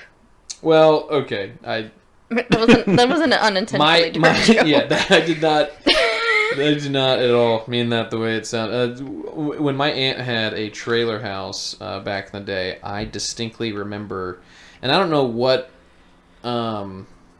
what's his name? Don Bluth film I must have watched to have seen this actual fat rat that had red eyes, but I distinctly remember that as a child, and I was like, and they were like, you didn't see anything, don't worry about it, If this was handled in the modern day, my uncle would have just opened fire on it several times, taking half the house with it. So anyways, we're just going to skip forward because super depressing. Yes. His defense mainly drew upon the fact that, people always have said that, it's decades old, there's always going to be, there's a poisoner and, they warned you and you didn't listen and blah, blah, blah. The Halloween sadist. But, with all the evidence that has already been mentioned that was leaning against him, the jury took about 46 minutes to decide that he was guilty of capital murder and 4 counts of attempted murder. The jury took 71 minutes to sentence him to death. Shortly after he was convicted, his wife filed for divorce. She later remarried, and her new husband adopted her daughter, Elizabeth. So that's nice. So for all my Huntsville Tonians over there, Ronald O'Brien was confined to Huntsville Unit in Huntsville, Texas. Where else? According to Reverend Carol Pickett, a former chaplain who worked for the Texas Department of Criminal Justice, O'Brien was shunned and despised by his fellow death row inmates for the killing of a child and was absolutely friendless. The inmate reportedly petitioned to hold an organized demonstration on O'Brien's execution day to express their hatred of him. Oh, wow. Oh, boy. O'Brien's first execution date was set for August 8th, 1980. His attorney successfully petitioned for a stay of execution. The second date was scheduled for May 25th, 1982. That date was also postponed. Judge Michael McSpadden scheduled a third execution date on October 31st. 1982, the 8th anniversary of the crime, and he offered to personally drive O'Brien to the death chamber. Oh my god. It had been the first time Texas executed an inmate by lethal injection. Wow. The Supreme Court delayed the date yet again. To give O'Brien a chance to pursue an appeal to seek a new trial. The fourth date was scheduled on March 31st, 1984. O'Brien's lawyer sought a fourth stay on the basis that lethal injection was a cruel and unusual punishment. Oh, just like poisoning your own son. And by the way, the life insurance policies would have totaled $60,000. Is that right? Yeah. But he was $100,000 in debt at least. Yeah. So even if you got that $60,000, you still would have been tens of thousands of dollars in debt. Yeah. Like, this is just, it's just like a freaking monster, man. Yeah. Sorry, go ahead. This is just Don't worry. We're almost there. March 28th, a federal judge rejected the request. On March 31st, 1984, shortly after midnight, O'Brien was executed by lethal injection at the Huntsville unit. In his final statement, O'Brien maintained his innocence, stating he felt the death penalty was wrong. He added, "I forgive all. I do mean all. Those who have been involved in my death. God bless you all, and may God's blessings always be yours." During the execution, a crowd of 300 demonstrators gathered outside the prison, cheering "Trick or Treat." Oh my gosh. Others showered anti-death penalty demonstrators with candy. What? Oh, okay. That took me a second. Sorry to ruin the parade. Ronald O'Brien is buried in Forest Park East Cemetery in Webster, Texas. Oh, Webster. Okay, that's not that far. That's only They like made sure that Timothy is buried in Forest Park, Lawndale, far away from him. So that's at least nice. Wow. So that was rough. Wait, so do you all think he's guilty? Heck yes. Yeah. I'm sorry. When your story, first off, all the debt, all the fact that people have already said that he's terrible at his jobs, he's a horrible human being, and then on top of that, like, you lose me with your story of hairy armed, hands you 5 pixie sticks, shuts the door, you don't see them. Yeah. No. Also, that guy did have a really tight alibi. Like, his alibi fell apart instantly, and like all the stuff surrounding it just like it just painted a picture that's like. There's so many people that have just been accused, of crimes that didn't do it. And I guess he just really is a psychopath. That he really is able to separate that and literally think that he is innocent and be able to maintain that innocence even up until his own death. Yeah. And be able to have no guilt over it. Yeah. And it's like during the interview and the documentary, you'll see like he does the stereotypical like psychopath thing where he says like, this is really tough on me, like this is like, I'm the victim here. He was like, I think the real victim here is me with all of this. Literally he says those words. That's true. I know. I just like with all these like false convictions, it just like, and I don't know, it's just like really hard for me to be like, wow, this guy's a monster, lock him up, kill him. But I mean, the evidence is there. I mean, it's just you have to some degree put faith in our judicial system. It's that's why they're there. I know that there are stories about bad cops and situations and just trying to find literally just trying to find someone to blame so that you can move on to the next case. But making a murderer too. Ooh, rip. The car was planted. But okay, the blood was planted. That was the totally not as interesting as I thought it would be. No, it's really awesome. Interesting. Well, it's not okay. It's just really sad. Yeah, no, it was when I researched it. I was like, ooh, Halloween. Ooh, that's. It's like it's scandalous to talk about. It just drains you reading it. It is draining. It's but we have to talk about it. But it's okay because this is not real, or is it? So this is the story of this is me I'm also tapping into creepypastas one more time. I say it one more time, it'll happen again. It's they're the modern urban legends and people get overly creative and excited about it. So this is the story of the tall man. The tall man? Yeah. Okay. I was like, what is Slender Man but not slender? Interesting. No, it's not like Slender Man. Okay. He's tall, but he's not slender. Yeah, he's actually quite obtuse. We had all liked Mr. Winscott. He did not mind when we... I'm joking. I'm not going to use the YouTube voice. Number 15. The Tall Man. We had all liked Mr. Winscott. He didn't mind when we used to use the sledding hill on his property, and he'd always give out the best Halloween candy. Today's Halloween when you're listening to this. Whoa, that's weird. So when we heard he'd been taken by the tall man, everyone was really bummed out. Adults don't get taken. Oh, that's what or you do think. they? Oh. As the story goes on, I'm going to get more and more decrepit. You would not have... you wouldn't have heard of Tall Man. So let me explain. Was this written by a 13-year-old? Yeah. Tall Man has been a legend in my town for decades. Those who claim to have seen him say he's over 9 feet tall, slight and pale, with an exceedingly polite smile. My dad told me that Tall Man is a collector. He likes things. Dad said his favorite things to take are sad people, empty buildings, and dreams. I have to admit, takes empty buildings. Hey man, I don't know. Okay. Maybe like, by being in it, it's a possessive. He thing. furnishes them, and they're no longer empty. Yeah, there you go. When Mr. Winscott didn't show up for church on Sunday, nobody thought it was weird. Then Monday rolled around, and he wasn't was a at work. Sinner. Curse you, Winscott! People started to whisper. My parents thought it was odd, but not particularly concerning. But then the rumor started that Tall Man had gotten him. A kid in my class even said that he had seen Tall Man in Mr. Winscott's house through a window. I told my parents what Jake had seen. Just want a little English lesson here.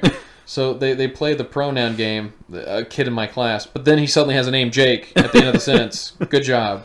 Dang. Tyler and I biked by Mr. Winscott's place every day after school to get to our friend Rory's house. Rory's a skipper, though. Yeah, he skips all the way to the end. That's true. We never stopped in front of Mr. Winscott's to try and see the Tall Man through the window like Jake had. We never even slowed down. But one day, we played a little too late at Rory's. Since we didn't want to bike home in the dark, we called our parents to ask if we could sleep over. Tyler was allowed to. I was not. I tried really hard not to look by as I biked by Mr. Winscott's cul-de-sac. I almost made it, but my curiosity forced me a backwards glance at the house. The lights were all on, and my eyes were drawn to the face in the window immediately. I saw a Tall Man looking back at me. I choked in a panicked breath, and my foot missed the pedal as I tried to speed away on my bike. I stumbled for only a second, my eyes never leaving the face in the window, before pedaling home as fast as I could. The next morning at school, I told Rory and Tyler about Tall Man. They didn't believe me. Of course. They hadn't believed Jake either. I knew I had to show them, otherwise they would think I'm a liar. We waited until dark and then biked to Mr. Winscott's cul-de-sac. Tall Man was there, as I told them he would be, watching us from the window above the front door. What? It was such a tall front door that I thought Tall Man must have been 10 feet high to see out the window above it. He was almost smiling, but his expression betrayed a certain displeasure. Tyler fell off his bike. As soon as we cleared the cul-de-sac, we all began talking over each other in a flustered panic. I can't believe we saw Tall Man. Did you see the look on his face? We have to tell the cops. We went back the next morning with no friends, but Tall Man was gone. We went back the next day, but again, we could see no one behind the window. I can't see. A few nights later, we sat in Rory's basement waiting for pizza to arrive. We decided to sneak out. Yeah, I know. We decided to sneak out to see if our theory was true. We quietly rolled our bikes down the driveway into the street.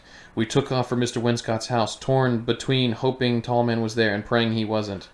We saw him as soon as we biked in the cul-de-sac. He was standing there after all, and at this time, he was outright frowning. He's mad, Rory said. He wants us to stay away. I don't get why he only comes out at night, Tyler said, while snapping a picture. Don't! I hissed. Stop taking pictures, you'll make him madder. Maybe he watches us in the daytime too, Rory shrugged. Maybe we can only see him at night because that's when the porch lights come on and shine right in the window. It was a chilling thought. We decided to test Rory's theory the following Saturday, emboldened by the assumption that Tall Man could only watch us but never come out.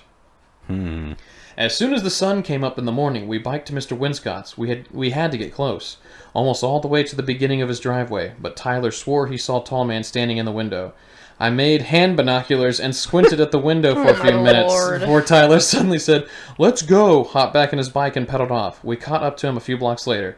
What was that? It was the Tall Man that was there, but he looked different this time. Like how? I don't know. He looked angry or wrong somehow. The Tall Man. It was days before we... The tall man, No, the tall man. It was days before we could convince Tyler to go back to Tall Man's house, and even then, he insisted on taking his teenage brother Matt with us. Matt wasn't impressed with our stories at all. He didn't believe us, but he came anyways, for Tyler's sake. Yeah.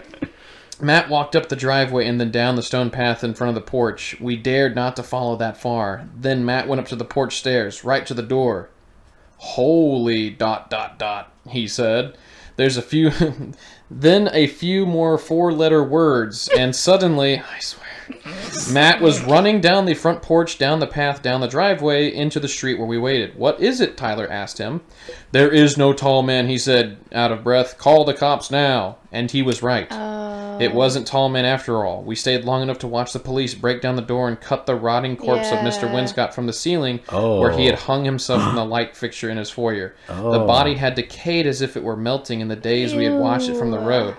Mr. Winscott had written no note and made no goodbyes, leaving behind only the sad imprint of a divorced middle-aged man suffering a sad, well-hidden depression.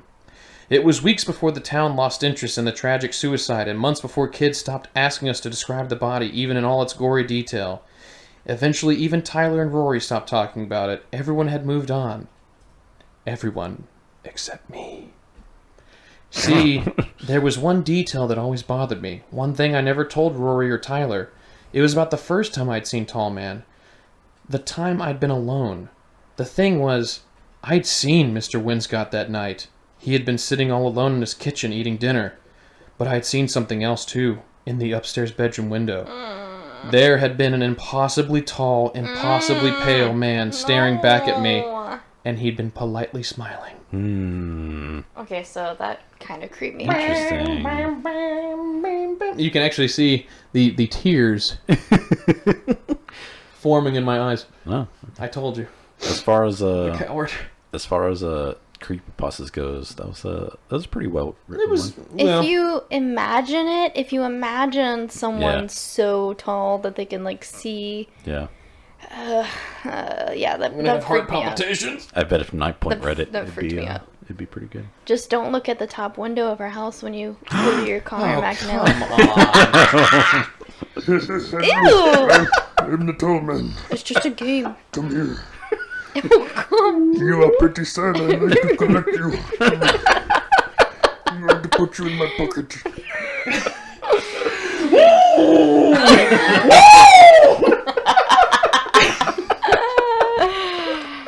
Oh, my lord.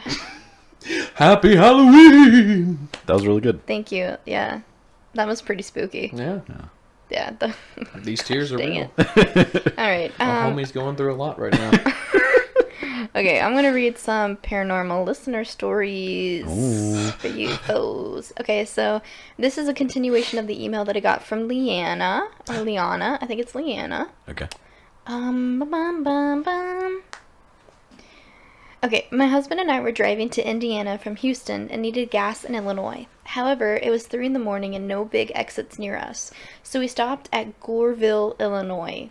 That's a long drive. In parentheses, I know, right? In parentheses, I wish I was making this up. It is a small town, and you have to drive through these really creepy woods just to get into the town. There was only one gas station that was closed, but self-service. The entire town was empty, almost like a ghost town. No cars ever passed us either. My husband doesn't normally get freaked out. He's in the military part-time and a full-time deputy for Fort Bend County. He's seen it all. He doesn't get scared, but he refused to fill our gas tank up all the way in that town because he was so freaked out. Yeah. I wish I could explain to you the uneasy feeling we got being in that town. We went back during the day, and it was just a normal town full of life. When I googled the town, there's some legends saying you won't find any life between midnight and 6 a.m., and that a bus full of kids crashed, and they were stranded in the cold and died. Some say, I know it's like 0 to 100. Wow. Some say if you hear a child's laughter at that time of night, it's a sign of possession. We didn't hear any children laughter or any child laughter. And then in bold she put, but there's more, ... Oh. When we got back on the highway, a blacked out SUV, unmarked, was following us very closely on a bumper, and would swing to the side and ride parallel to us for a few minutes, and then speed up in front of us and slow down.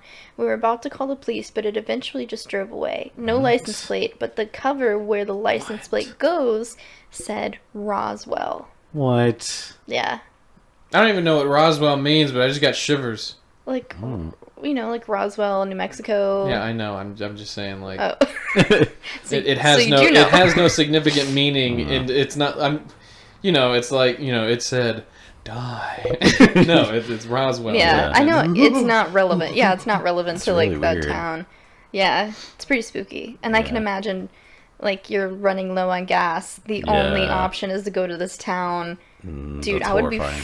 freaking the H out. Yeah. Freaking out. Seriously. I can't imagine like a town just no cars. Yeah. From like, because even like in Crosby, like there's cars. There's stuff Yeah. open. I mean, like Walmart's There's still lights, open. Like, you know? yeah. Yeah. That's crazy. Yeah, that's so scary. Okay, so this is from, let's just talk about it. Okay, so it says, hello, Ashley. How'd you know my name? my name is Monica, longtime listener, first time emailer, ? I've just finished listening to episode 7 and had so many things to share. So this is Monica, Ghost Bones on Instagram, the one that she's like an amazing artist. Yeah. Okay. Keanu's ghost jacket story that Izzy mentioned reminded me of my cousin's incident with ghostly clothes. And she says, woo. A couple of years ago, my cousin was left in charge of watching my grandma while my aunt had to run some errands. He fell asleep on the couch and woke up to my grandma standing in the foyer wearing a pantsuit she had recently purchased from a thrift store. He called out to her, I'm so scared. We're going to have to watch a lot of Parks and Rec after this. I'm sorry. I can't do this. All right. Okay. I have to. Here we go. He called out to her, but she didn't respond and walked into the garage. Oh my I god. can't do this. I can't do this. Oh, come Okay. on. All right. Okay. It's okay. We're fine. We're gonna do great. We're gonna sleep with all the lights on tonight. He called out to her, but she didn't respond and walked into the garage, closing the door behind her. This prompted my cousin to go in after her, since Houston summers are no joke. Yeah. When he opened the door, he found her clothes on the ground and immediately thought, "Oh crap, Grandma's naked." Yeah. The idea of, sorry, I can do it, you guys. Okay, I can do this. The idea of my cousin playing hide and seek with my naked grandma in the garage always makes me giggle. I think Mac's gonna pass out. He had searched the entire garage but couldn't find her, so Oh my god. so he freaked and called his mom. Yeah. Spoilers, but that reminds me at the end of Hereditary. Come on, man. I don't want to talk. You haven't seen Hereditary, right? Did you watch it? When did You you watched watch it? it? You didn't tell us. I told you not to watch it. That's what I'm talking about. I told you not to. Just keep going. Oh my god. Just keep going. Tell me when you watched it. Who did you watch it with? He has no memory. The pale man. Or the tall man. We're gonna watch Hereditary together. It's in my pocket. I watched it online, and I watched it in clips. Oh my god. You idiot. Sorry, but come on. I told you not to, McAnally. I know you. Oh, tall man cry now. Go ahead. What happened to Grandma? Come on, man. Okay. Was it at night? Did you watch it at night? Of course you did. Yeah. Dumb. Why would I watch it during the daytime? That would be perfectly fine. All right. She says, M. Night Shyamalan twist. Grandma had been with my aunt the whole entire time. Oh no. Oh, I'm so scared. Okay. She says, dun dun dun. I yeah. love your email format, Monica. Thank This you. is amazing. Thank you, Monica. Oh no, I think his vision's going out. Someone check his pulse. Alright, she says, we think the old woman that he had followed into the garage was the original owner of the pantsuit my grandma had bought, and that's why I get so iffy shopping at thrift stores. Interesting. That's the last thing that I love in this life to do is to go thrift shopping, and now I have to be afraid of that. I literally just went thrifting today. She would have had to have died in the pants. Stop. Christopher! What? What if she did, though? Well, that's the only reason I could think it would be haunted. Oh, okay. I had dysentery. Ew. Okay. I had to brighten the mood. I know, you had to make yourself feel better. Okay, so she says, that's why I get so iffy shopping at thrift stores. You never know what else you're bringing home with you. Oh, man, stop, dude. I'm never going to thrift shop again. Dude, Monica, this is like the scariest. Yeah. No offense to any of our other emailers, but this is Way like to go, Rory. this is the freaking scariest. That one was creepy. Your I mean, doorway yeah. guy was... I mean, they're all creepy, but this is bad. Yeah. Like, I might legitimately sleep with the light on tonight. Like, honestly. I can't Sorry. do that. You can use my eye mask. Alright, okay, she goes on to say, and I think Mac and Izzy experienced something known as false awakenings. I have them from time to time, and they suck. I've never been trapped in a loop for as long as Max, though. I think the longest I've been in was probably 6 to 7 dreams. Wow. So many. I can't imagine how frustrating it must have been for him at 17 loops. Take off your jacket. You're going to hyperventilate. It's not supposed to be a thing, man. It's okay. At least other people have experienced it. It's okay. Yeah. All right. She goes on to say, according to Very Well Health, quote, false awakenings may suggest a degree of dream and sleep fragmentation. It is possible for the brain to be in multiple states of consciousness or sleep simultaneously. One might imagine that with false awakenings, the part of the brain that is responsible for consciousness may be activated while the part that generates vivid dreaming persists.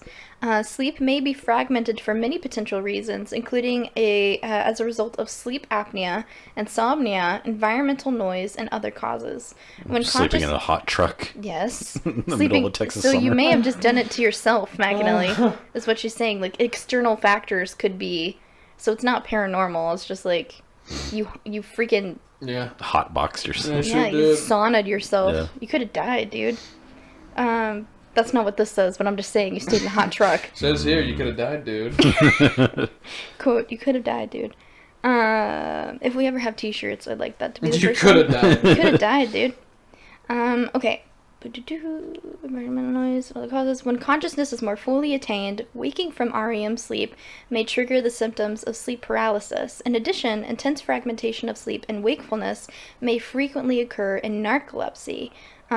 There's the link if you want to learn more about it. Ooh. And I can send you that link, but you're only going to look at it I at 3 will- in the morning. Yeah. Yeah. She says, I'm not surprised that Mac experienced it because of his sleep paralysis story. I haven't experienced sleep paralysis, knock on wood, but I believe false awakenings probably occur more often with people who are trying to lucid dream because you're actively trying to bring about your consciousness into a state where it's usually turned off. Yeah. Have you ever tried to lucid dream, Maganelli? I used to have a journal. I used to have a journal That's too. true. But then I got lazy I about it. didn't Wait, did you think- lucid dream?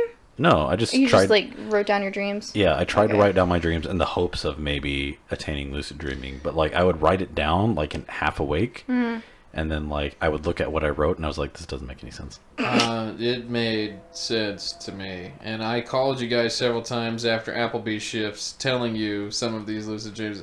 Oh, man. That was probably, like, 11 years ago. It was... Yeah. Yeah. I So- literally stopped because this person who will remain unnamed that I was obsessed with started acting out in my lucid dreams, and it was scaring me because Oh, I was having yeah. full-blown conversations with someone who was not there, and Yeah, I remember that. I literally was like, okay, wiki how to not lucid dream. How to turn off. So, Kenny, if you're listening to this episode, I remember a long time ago you told me about this really bad experience you had in a lucid dream, and I don't want to tell your story, so you should message me. This is going to be the truth if Kenny is actually still listening to no. our podcast. No, but for real though, like, he has a really scary story about lucid dreaming, and that's why he stopped. So it would be really cool if It's nice to know that so far 100% of the lucid dream stuff I'm hearing about is always ending in a negative experience. Okay. Well, it doesn't surprise me. Okay. Sorry, I lost my place. Cha-cha just put her butthole in Chris's face. Yeah. Don't let her... Okay. Boop, boop, boop, boop, boop, boop, boop, boop. Okay, I'm just gonna start here. It's hard to achieve when you first realize that you're in a dream state. Okay, here we go. Okay. It's hard to achieve because when you first realize that you're in the dream state and you get all excited, you end up ruining everything and wake up. Except in False Awakenings, you're so deep in the dream state, REM, that your consciousness can't wake your body up back to this reality. I think at the time, both my sister and I were trying to lucid dream and were sharing our tips and tricks to realize when we're in a dream state. Almost like, what do they call it in freaking that... In Inception? What do they call the shared dream thing? No, the thing that like makes you realize that you're like in the dream. Oh, it's not a token. It's like a talisman. No, it's like what's the word? I can't remember. It's almost like trigger, but it's not trigger. It's something. It's that activates them waking up. Okay. So, lucid dreams are pretty dope to experience in visions while you're meditating. Parentheses, let me know if you want to share. If you want me to share these experiences, they're not spooky but pretty interesting. Ooh. LOL. Yes, I want to hear that. Yeah. She says, anyway, my false awakening started with me waking up in my room back at the farm I grew up on. I was about to start going about my day as usual, but realized that the room didn't feel like it was my current room, which feels like a cave. Parentheses, don't ever paint your ceiling the same color as your walls. The color will literally encase you in the room, which makes sense why most ceilings are white or lighter in color to give a feeling of more space and room and openness. Yeah. Why are you already freaking out? She's just talking about ceilings. The idea of being encased, I just... Look, can this episode's tagline be, we actually scared ourselves? Are you happy now? It's our Halloween special. We ordered a mystery box off the black market, of the deep web. That subscription service. Dark web mystery box. That's like, that's Please like tell me you're joking. No. That's the theme for YouTubers now, is ordering mystery boxes. What? And so like, seriously? there are videos where it's like, I ordered a mystery box off of the deep web. This is what I got. Yes. It's just a bunch of cocaine, know. and then someone busts through the door. Okay, so she says, my old room was more bright and airy, so it caught my attention. Then I woke up, quote, back in my bed, but it was still the old farm room, so I was like, okay, the usual, wake up. And I woke up, but again, I was still there. This time, though, I felt more uncomfortable. It might have been the worry of potentially getting caught in the loop. They usually end at 3, and I was at 3, but there was something there telling me that this wasn't the end, so the anxiety started kicking in. I forced myself to wake up, but this was the 4th time. I woke up in my mom's room at the farmhouse instead, and I still couldn't shake the anxiety. I looked towards the bedroom door, but it wasn't there. I was stuck in this box of my mom's room with my back to her, two big windows, and I don't want to read the sentence. I don't want to sleep tonight. Come on, man. Back to my big two windows, and I can feel the presence of a crowd gathering at the windows. When I realized this, I woke up again. Loop 5. I was back in my mom's box room. My anxiety was at an all-time high because I've never been stuck for this long, and then I felt it. The energy of the crowd, whatever it was building. I could feel them trying to get in through the windows, and I didn't want to turn around to see it, but I felt like a riot was getting started outside those windows, and they were trying to get in, and they were trying to come after me. What? She says, I freaked, just like we're freaking right now. Okay, it's okay, guys. It's alright. It's okay. It's gonna be fine. We're doing great. We're supposed to be the hose. We're doing great. We're doing great. To be brave. That woke me up to loop 6. I was still in that stupid room, but the riot was getting louder, and they were banging on the windows. Weird thing was that I didn't hear their voices, but they were louder. I scrambled and was looking for places to hide in the room, but I couldn't fit anywhere. When I realized there was nowhere to hide, I started crying, and it took me to loop 7. This time, the room was empty, and the things outside were rampaging and felt very loud. The doorway to my mom's restroom appeared, but I can feel something was coming in from there, and it was right there, right when they were about to step into the room, that I finally woke up back to this reality. Okay. That's intense. Okay. Monica, you are, I think, destroying McAnally right now. He's having a psychotic break. I just wish you could see his face. He broke a little bit. They're the real tears. You were joking about tears. They're the real tears. Some people believe that dreams are parallel. Don't go here. We're doing it. Just turn it around. We're doing it. Man, she knows what she's talking about. I love this. I freaking love this. Okay, so some people. I'm sorry, I skipped ahead. I shouldn't have done that. Some people believe that dreams are parallel universes, and when we're dreaming, our consciousness that's tied to this reality link up with the other consciousness from the other realities, and that's what our dreams are. Just us experiencing different realities of ourselves. She says, I kind of feel bad for that Monica, though. I have a feeling that her consciousness ended after that thing entered the room. But at the same time, it's good because she doesn't have to experience the anxiety, panic, and fear anymore. So, I don't know. Alternate universe Mac is probably still stuck. I'm so sorry. Do you want me to read this? Okay. Alternate universe Mac is probably still stuck in that forever parking lot, and alternative universe Izzy is probably mental because he couldn't turn off that alarm from a clock that doesn't exist in his reality. I think she just broke this podcast with how spooky. I don't know if any of you listeners are spooked, but like that was spooky, dude. No, there's still more, but okay. I am really freaking out I right find now. some comfort in if I was to, let's just say, go down this pathway and open myself up to the possibility of dreams being multiple me's.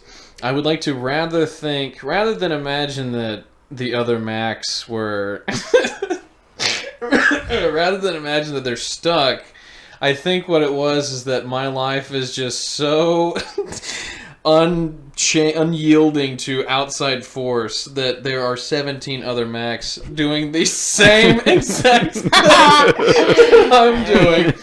Like, okay, so like, because that's the okay. Look, I'll take forever parking lot any day over mob and thing and bathroom, because that was pretty crazy. Yeah. I mean, like the other Macs, they just wake up, get out of the truck, and they're like, okay, let's go to class. Okay, let's go to class. Okay, let's go to class. Sure, I'm sure Mac number 17 was pretty frustrated, but I mean, okay, that's enough raising my spirits. Let's go back to destroying me. That's true. I'm glad that you said that. It makes me feel just a little bit better. She says that would be a really good story/movie, though, where there's a glitch in the Matrix and the characters experience something that's not a part of their realities, and no one in their reality can experience it because they don't have the conscious link to the other realities. Speaking of, Maniac on Netflix, we were just talking about that, is a really good show if you're into this type of stuff. I haven't gotten far, but I'm already eating it up. I watched the whole thing. Sorry, Chris and I work separate schedules, so I work at night and he works in the day. So I'm able to like binge watch during the day. Can you confirm? Is it like this? It's good, yeah. Yeah, I mean, alternate realities for sure. Not necessarily waking up and being stuck. Right. But definitely alternate realities. The writing is amazing. The set is amazing. The acting is amazing. It is so good. It's really good. It's funny. It's heart-wrenching. It's thrilling. It's really freaking awesome. The style of it is really cool. She says, sorry this was kind of long. Never apologize. No. Never apologize for a long email. She says, I'm kind of like your friend that texts you his reactions while he listens, and I wanted to comment on y'all's stuff, but Instagram messaging has a limit, and yeah, LOL. Yeah, she does message me often with how what she thinks about the episodes and like comments and stuff like that. She says, as always, love the podcast. Y'all are killing it. Can't wait for more. Heart, awesome. Monica. Thank you so much, Monica. That was amazing. Dude. Yeah, seriously. I can't think so of cool. and obviously it's like you said, It's I think every story we've had so far is very fitting. Very, I would almost argue very fitting to, not that we have themes in our episodes, but kind of the progression of how we've gone. Right. How fitting of your story to be told on our Halloween episode. That's true. Yeah. Truly terrifying. My seriously. already non-existent spine has turned into a mush. So. I don't know if we've ever talked about how. Well, I don't know about you, but Mac and I are scaredy cats. Very afraid of things. We are very sensitive to scary things, scary movies, and experiences and stories, and like we are. Even though we love to talk about it and we love to consume that kind of content, we like can't handle it very well. So it's kind of. I always felt like it was like the insanity thresholds you'll have in video games, where it's like you can only take so much. And that's literally how I am. I'm super attracted to spooky stuff, but like if I go past that point, my night's over. It's already. Yeah. You might as well just sacrifice the next 8 hours, because I'm just gonna be sitting there shaking. Yeah. Yeah. I'm probably gonna watch Netflix on my phone until like 3 a.m. Yeah. I'm off tomorrow anyway. Funny puppies, funny puppies, funny puppies. Funny puppies? Yes, I'm gonna look up funny puppies. I have one more email. Okay. What were we gonna say? Oh no, I just remembered that after the email, I did mention the horrifying thing that happened in Huntsville. I said at the beginning of the episode. Oh yeah, I forgot that. I gotta remember to. Okay, we'll do that. Okay, so this is from our friend Bethany. Oh, yeah. Yeehaw! Everybody say hi to Bethany. Hello. Hi, Bethany. Everybody say it in your cars. Just kidding. I'm not your dad. Okay, so she starts. There's no real intro. She just gets into it. It says 260 Colchester Avenue in Burlington, Vermont is where my grandmother and her cousins would spend their summers growing up. Different things would happen throughout the house, mostly to the youngest cousin, Johnny, who was an infant. His mother had rheumatoid arthritis, holler, and it pretty much crippled her, and she wasn't able to hold him. Okay, that makes me sad. She would keep him in a pram, so like one of those cribs that would rock back and forth. I think That's what that a is. deformed, gigantic human hand. So in order to rock him, she just had to push and pull the tram. When she would get his bottle, he would cry. When she would get his bottle and he would cry, she would come back to find the pram moving back and forth on the carpet. So, it's like a stroller. That's right. She told me it was a stroller. It was a stroller that she would push. She would just push back and forth, and the stroller was on the carpet, and she would go get his bottle and come back and find the stroller being moved back and forth. Okay. On the carpet. Every time he was put down to sleep or nap, the giant diaper baby safety pins would be pinned through all four corners, and the mattress to secure him down. Locked doors would click and swing open. Rocking chairs on carpet would rock like someone was sitting in it, and lights would constantly flicker. Oh, and the room Johnny slept in, the previous owner was schizophrenic and shot himself in the head in that room. This next part I'm about to tell you is the part that I told you after Bethany and I hung out on Saturday. Yeah. I was like, dude, this story, I've never heard anything like this. So he shot himself in the head in that room. I think like I don't know how much like how many years, like how long ago it had happened. Sorry, my words aren't working. So he shot himself in the head in that room. The house had plaster walls in that room instead of sheetrock, and the blood stain would seep through the wall, and they would have to re-wallpaper it every summer. Oh. That's crazy. Yes, experience that for a second. That they would have to take down the whole wall, or at least a portion, take it totally down and rebuild it, right? So instead of doing that, they cleaned as much as they could. Yeah. In the winter, it was fine, and in the summer, the plaster would expand, and it would bleed. Yeah. The wall would bleed. Man. And they would just put wallpaper over it. Yeah. Dear Lord. These events continue until the house. These events continued until the house was torn down and turned into a shopping center. Oh. Yeah, she has other stories that she's gonna send too. Even better. But, yeah. So, we're never gonna sleep again. I don't know what's gonna happen when we record and then we're all living in the same house. Oh, yeah. Like, I don't know, man. I hope your brother doesn't I think I hear the ghost of a giant blubbering baby. You hear that crying noise? Sounds like a woman wailing. It's just Mac now in his room. Yeah, so that was scary. Yeah, those were all really good. I'm scared. I was like, well, at least I'm the middle segment, so I can come back from the tall man. Yep. No. Man. Are you scared? Halloween. Are you creeped out? Yeah, those were creepy. You're not scared. No, those were creepy. No. You're not days, feeling like your back needs not, to be facing something. I have not seen you shooken. Yeah, that's true. You don't scare. Even the night that I was like pretending to be like the guy looking up the info while you did PT, I was just like looking into your couch and you're just like, man. Oh, well, that was frustrating. Get me already.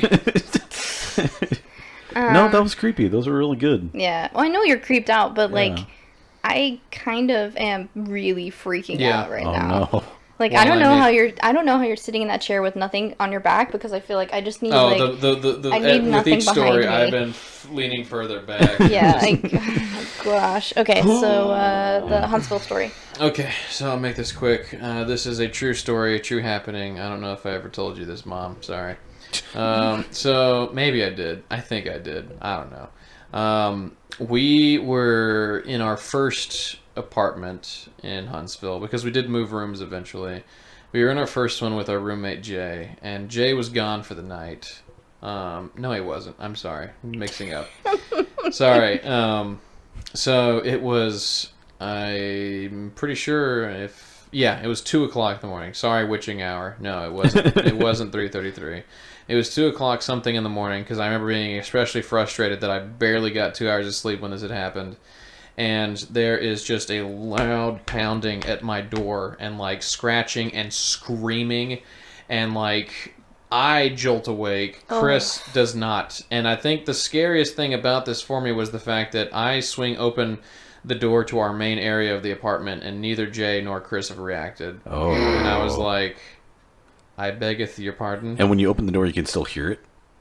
Oh, yeah. So it wasn't on your personal room door, it was on the front door. It was on the front door. No, Okay. it was not. Oh, are you kidding me? If it was on my personal door, I would have jumped out the window and died. Yeah. That would've Take one to GG, man. GG on your life. Anyways, Wow. I like go over to the kitchen area and I grab a knife and I go to the front door and I look out the peephole, which never do. And it was this crazed woman who was screaming at me, "Get out here, ho! Get out here! I'm going to kill you!" I totally forgot think I about do that. remember you telling me about this. She had a knife of her own. I forgot she had a And knife. she was stabbing at our door. Wow. She was screaming and she was like, get out here, I'm going to kill you.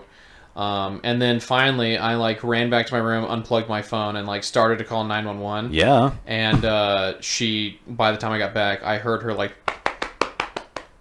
disappear. Wow. And I was like, I had my baseball bat with me, so I had put the knife up at this point. I was like, I need something bigger. I grabbed my baseball bat and I like went back to the front door. And when I look outside again, our next door neighbor was standing outside, and I like turned to him, and I was like, "Did you hear all that?" And he goes, "Yeah, she was looking for me." Oh my gosh. And I was like, "Why?" And he was like, "She's just a jaded ex-girlfriend. Don't worry about it." And I was like, no, there dude, are your there are ex-girlfriend knife is marks on my door." Yeah. stabbing someone's Yeah. door with a knife. And sure enough, I was like, "Do you want me to call the police?" And like, with his extremely red eyes, he was like, "No." And he looked down and he was like, "She's stabbing up my tires." And I was like, Oh no. and literally I was like, "Well, make sure she knows which room is yours next time." And I like shut the door and like, there's nothing paranormal about it, but being woken up at 2 o'clock in the morning to someone knifing at your door and screaming at you, saying that they're going to kill you, Yeah. it's just not a fun experience. Did you sleep that night? Things that are like beyond my comprehension, I'll sit there and my eyes won't even shut for the rest of the night. I'll just psychopath stare for the rest of the day, or night, whatever. Once I'm grounded in reality, and once I realize this was just some crazy person who was, and crazy people are equally scary. I'm not saying they're not, but I'm saying, like, once I realized that this was like a relationship fight. Yeah, it was conditional. I was so mad that I instantly went to sleep. Yeah. It was my rage fueled my sleep, and it was the best sleep I've ever gotten. Rage Sleep. Yeah. Everybody should try it. Yeah. I tried it at least once. This episode is sponsored by Rage Sleep. It's a service we I totally offer forgot where, about this you story. You can dial the number and we'll show up at your place and slap you in the face a couple times. Or they'll just tell you about Trump's new ideas. Show you a clip of some kind of Trump rally. Yep. Yeah. Fuel your rage sleep. Alright, so let's talk about some spooky stuff, like some spooky movies that we like to watch, or spooky podcasts we like to listen to. Let's just give a couple recommendations each, and then, we'll wrap it up, and you guys can go trick-or-treating. Come on, dress up in a costume for Halloween. Do it. Do it. It's so awesome. It's gonna be cool. Be the tall man. I'm not I feel like you're telling me this. I'm not looking at you. I'm just telling our listeners. Come on, be a kid, man. Either give out candy, just put on some ears. Smile politely. All right. So, who wants to go first? I mean, sure. I've got a few things that I like spooked. My favorite series of all time is Resident Evil, the games, not the horrible, awful, disgusting movies. Video games too. Scary video games. I love Mia Jovovich. And I say that specifically because, like, it's just such... I like puzzles and being paid off for puzzles, and to have a horror story revolving completely around, put this here, twist that, turn it around, pull the gem from the moose's eye, and hey, guess what? Your team leader betrayed you. I think that's awesome. Plus, it's just scary enough that, I can not go over my threshold. Unlike Silent Hill, which I'm sure someone else is going to talk about, that's thinking... I screamed thinking about. Movies. What is the scariest movie I can watch and still be okay? Nothing. Zero. Although, I guess my recommendation Killer would Clowns be... from Outer Space? When I was on my vacation with Avery, we watched this... oh no, it's on Netflix right now. I know this. It's the Scottish guys. They're probably not Scottish. I'm sorry. They're the English guys that their friend gets killed, and they decide they're gonna go and bury him out in the middle of nowhere. There's a reason. I don't know. But it's the one where they get stuck in a forest and crazy stuff starts happening to them in the forest. Like one guy breaks his leg, and then they're like, oh, we should have gone the other way. Hey. Yeah. It's I'll find that name again, or Avery will text me and be like, "You dummy, it's this," and then I'll mention it in another episode. Do a correction corner for yourself. Correction corner for myself. Yeah. So don't even bother. I got it. Lastly, podcasts, as I'm sure it's going to be a popular one mentioned around here. My Favorite Murder is always fun. I love favorite murder. True crime is just, it's a weird hodgepodge of, you're learning. It teaches you to stay away from people forever. And then also, it's just, I don't know. They're very entertaining. It's not spooky at all, but the theme is spooky. Sleepy Cabin, which is currently on its hiatus forever. It's my favorite group of numbskulls from Newgrounds.com that are just as depressing as I am, but vulgar and funny, and I shouldn't have told you to listen to them. Oh well. Yeah, trigger warning. There you go. Trigger warning. Trigger warning for everything. Just don't. You know what? Don't you listen to them? Whatever. Anyways. And that's my three spookies: game, movie, podcast. Sweet. Lore is pretty good. I like listening to lore occasionally. Lore is a podcast. Yeah. Ooh. Yeah. I'm Aaron Mankey, and this is Lore. Yeah. That's okay. And I also really like Knife Point. Dude, Knife Point. Knife Point is so good. Explain what it is. It's just a horror story podcast where they just read stories, and it's all first person. But usually it's a mixed bag when you go for horror podcasts. A lot of them, the vast majority of them play the horror up too much, and so it just comes off a little bit cheesy. Knife Point is perfectly in the middle, where he's not monotone, but he's he's expressive enough to where he expresses the emotion of the character, and like all the stories are really interesting. Yeah. And I don't think he doesn't write the stories. No. He's just a narrator. Yeah. But he is so good Yeah. at getting the very subtle emotion of someone telling a horrible experience that they had. And these are all fiction. Man, it's just so subtle. It's so good. It'll freak you the H out, man. Yeah, they're really good. It is scary. Don't you dare listen to a Cody of course McAnally. not. Of course not. Do not do it. Are you They're all really good. Some of them are scarier than others. Like some of them are like Yeah. monster creepy. Some of them are serial killer creepy. But I'm just thinking of some. dude, right now he's that's so just creepy. he's so good at narrating these things, man. Anyway, go. I'm sorry. It's just really good. Highly recommend it. Yeah. And then I've started listening to a podcast called Ghosting Around, which is Oh, just yeah. like a goofy like ghost podcast where they go to like different. They talk about different cities around America and like their haunted history, and that's really fun. It's cute. It's really well produced. Yeah. And I guess in terms of movies, like I don't really go back to a lot of horror movies, but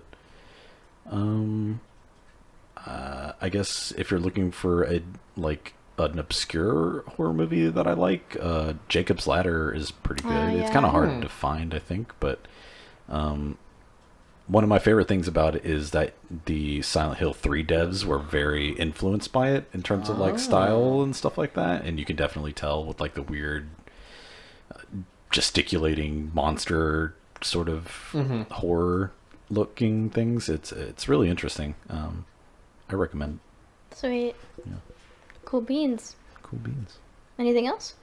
No. All right.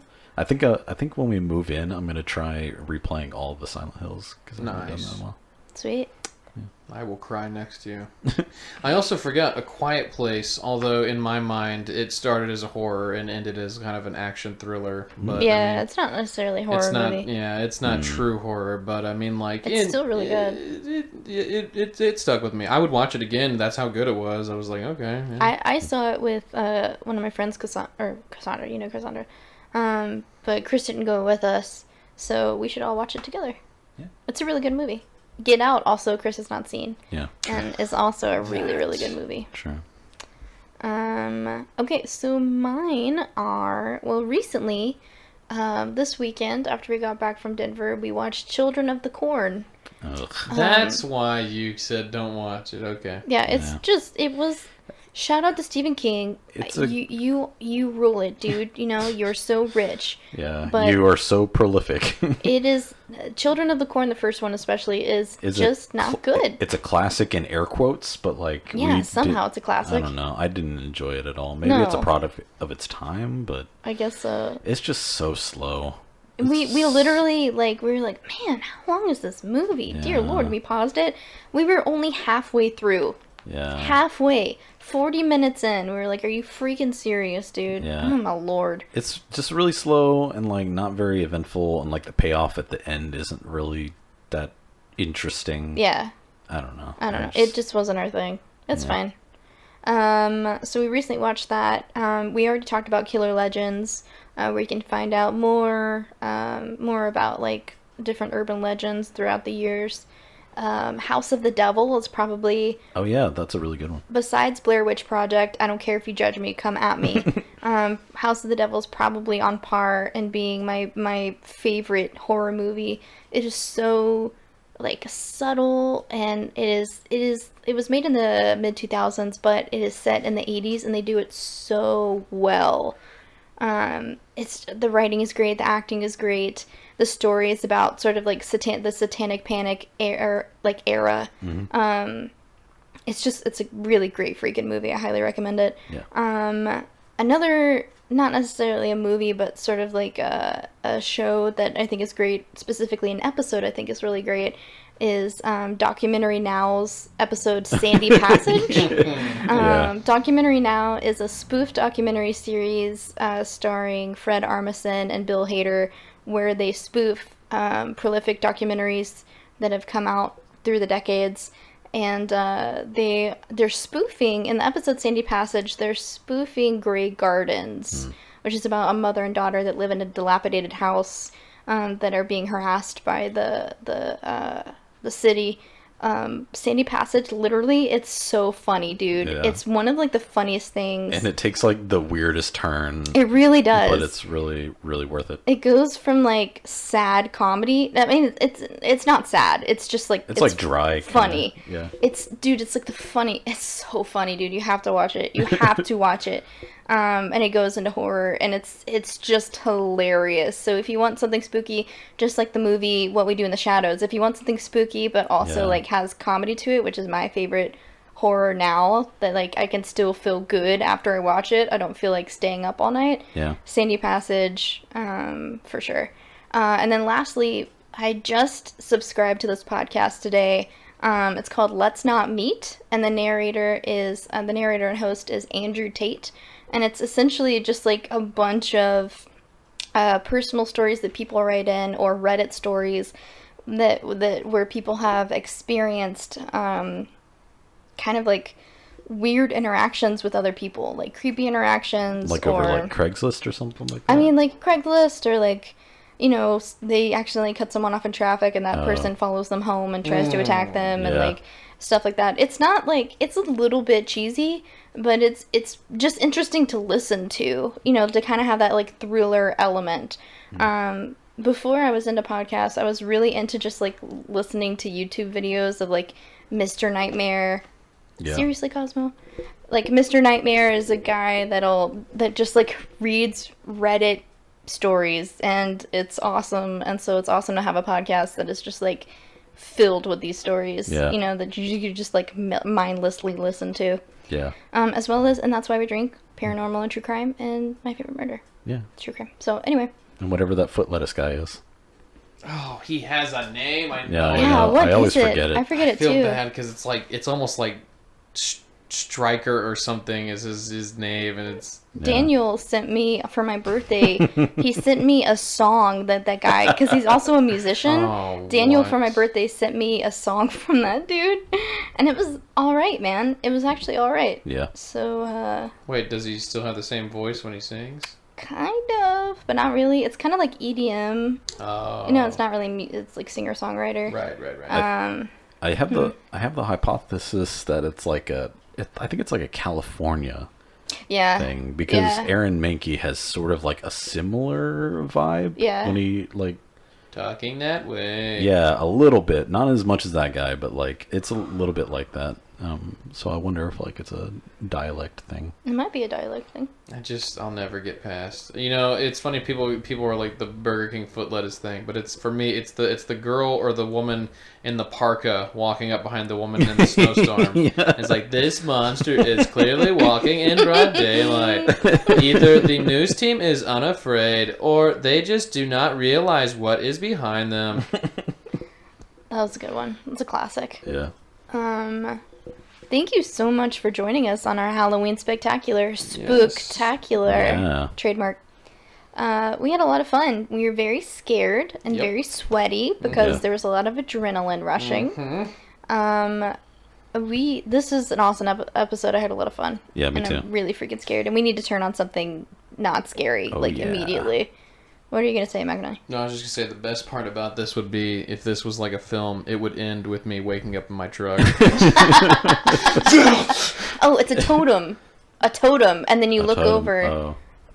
It's a totem, right? Well, the item is, but Yeah, I thought that's you what were they call asking it. what the thing is. There's like they call it something that what wakes them up. The totem doesn't wake them up. The totem proves if it's a dream or not. Exactly. Well, that's what I'm saying. Like, you look over to your totem and you have to decide, is it your wedding ring or is it your little spinny top thing? Oh. Anyway, I don't know why I said For me, it that. would be a wedding ring. Sad. I'd be like, oh, look, it's, oh. Wow. You're burning yourself. Anyway, this is a just dream. sad now. And scary? So find us and scary. So find us on Instagram, on Stitcher, SoundCloud, Spotify, iTunes. We join our Facebook page, the So Anyway It's Haunted fan club and forum. Email us at anywayitshaunted@gmail.com. Email your stories. They don't have to be paranormal, sure, it could be sleep paralysis. It can be ghosts. It can be bleeding walls. It can be crazy ladies at your door at 2 o'clock in the morning. Yeah, anything that has spooked you out. It can even be like a funny ending, you know, like it was spooky at first, but really it's not so spooky. Or maybe it really is spooky. I followed my grandma in the garage, and it was actually just an orangutan wearing her clothes. Okay, that's not so bad as what it really was. I'd be less afraid of that. Yeah. Oh Lord, I'm scared. Yeah, man. So yeah, if you want to shout out, email us or DM on our Instagram. Let me know what shout out you want. Be looking out for our Patreon. We'll have that up. I know we keep talking about it, but we'll have it up after we move, and we're moving in the next like month. And that's an actual date. We already have the house and everything. Yeah. Yeah. Email us, dude. We want to share your stories. We want to get spooky with you. We want to get freaked out. Thanks. And if you message me on Facebook, I'll change my name and move away. So anyway, it's haunted. Also, you, McNally, have done a couple fan arts, and then Monica also did a little drawing of me. I think it would be awesome if anyone, even if you're not an artist, kind of like drew a little kind of, not a logo, but like a fun little doodle. Draw me as a tall man, make me cry. What you guys think we look like? We can have a T-shirt that's like it's like a fake tuxedo. You know how it looks like the fake tuxedo, but in the pocket is a little me. So you're the tall man. Yeah, and then if you're wearing the shirt, you're the tall man. It says, "Hello, I'm tall man." Yeah. Thanks for joining us. We love you guys. Thank you so much for supporting us. All you guys in any other state besides Texas. That's awesome, man. Yeah. And any other country besides America, amazing.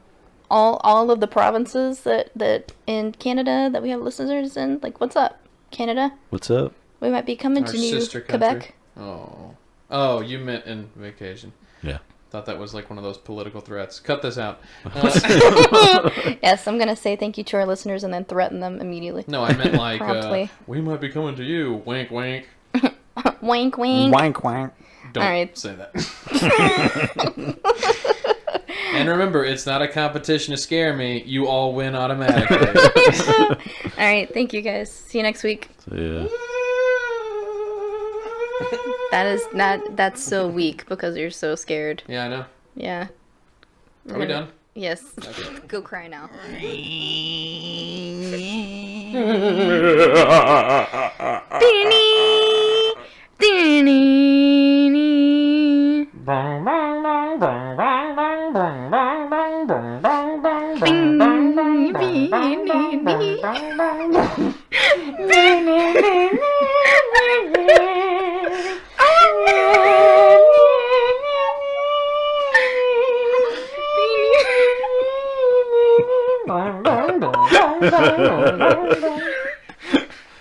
Hey guys, welcome this is the to podcast. Sorting That was really good.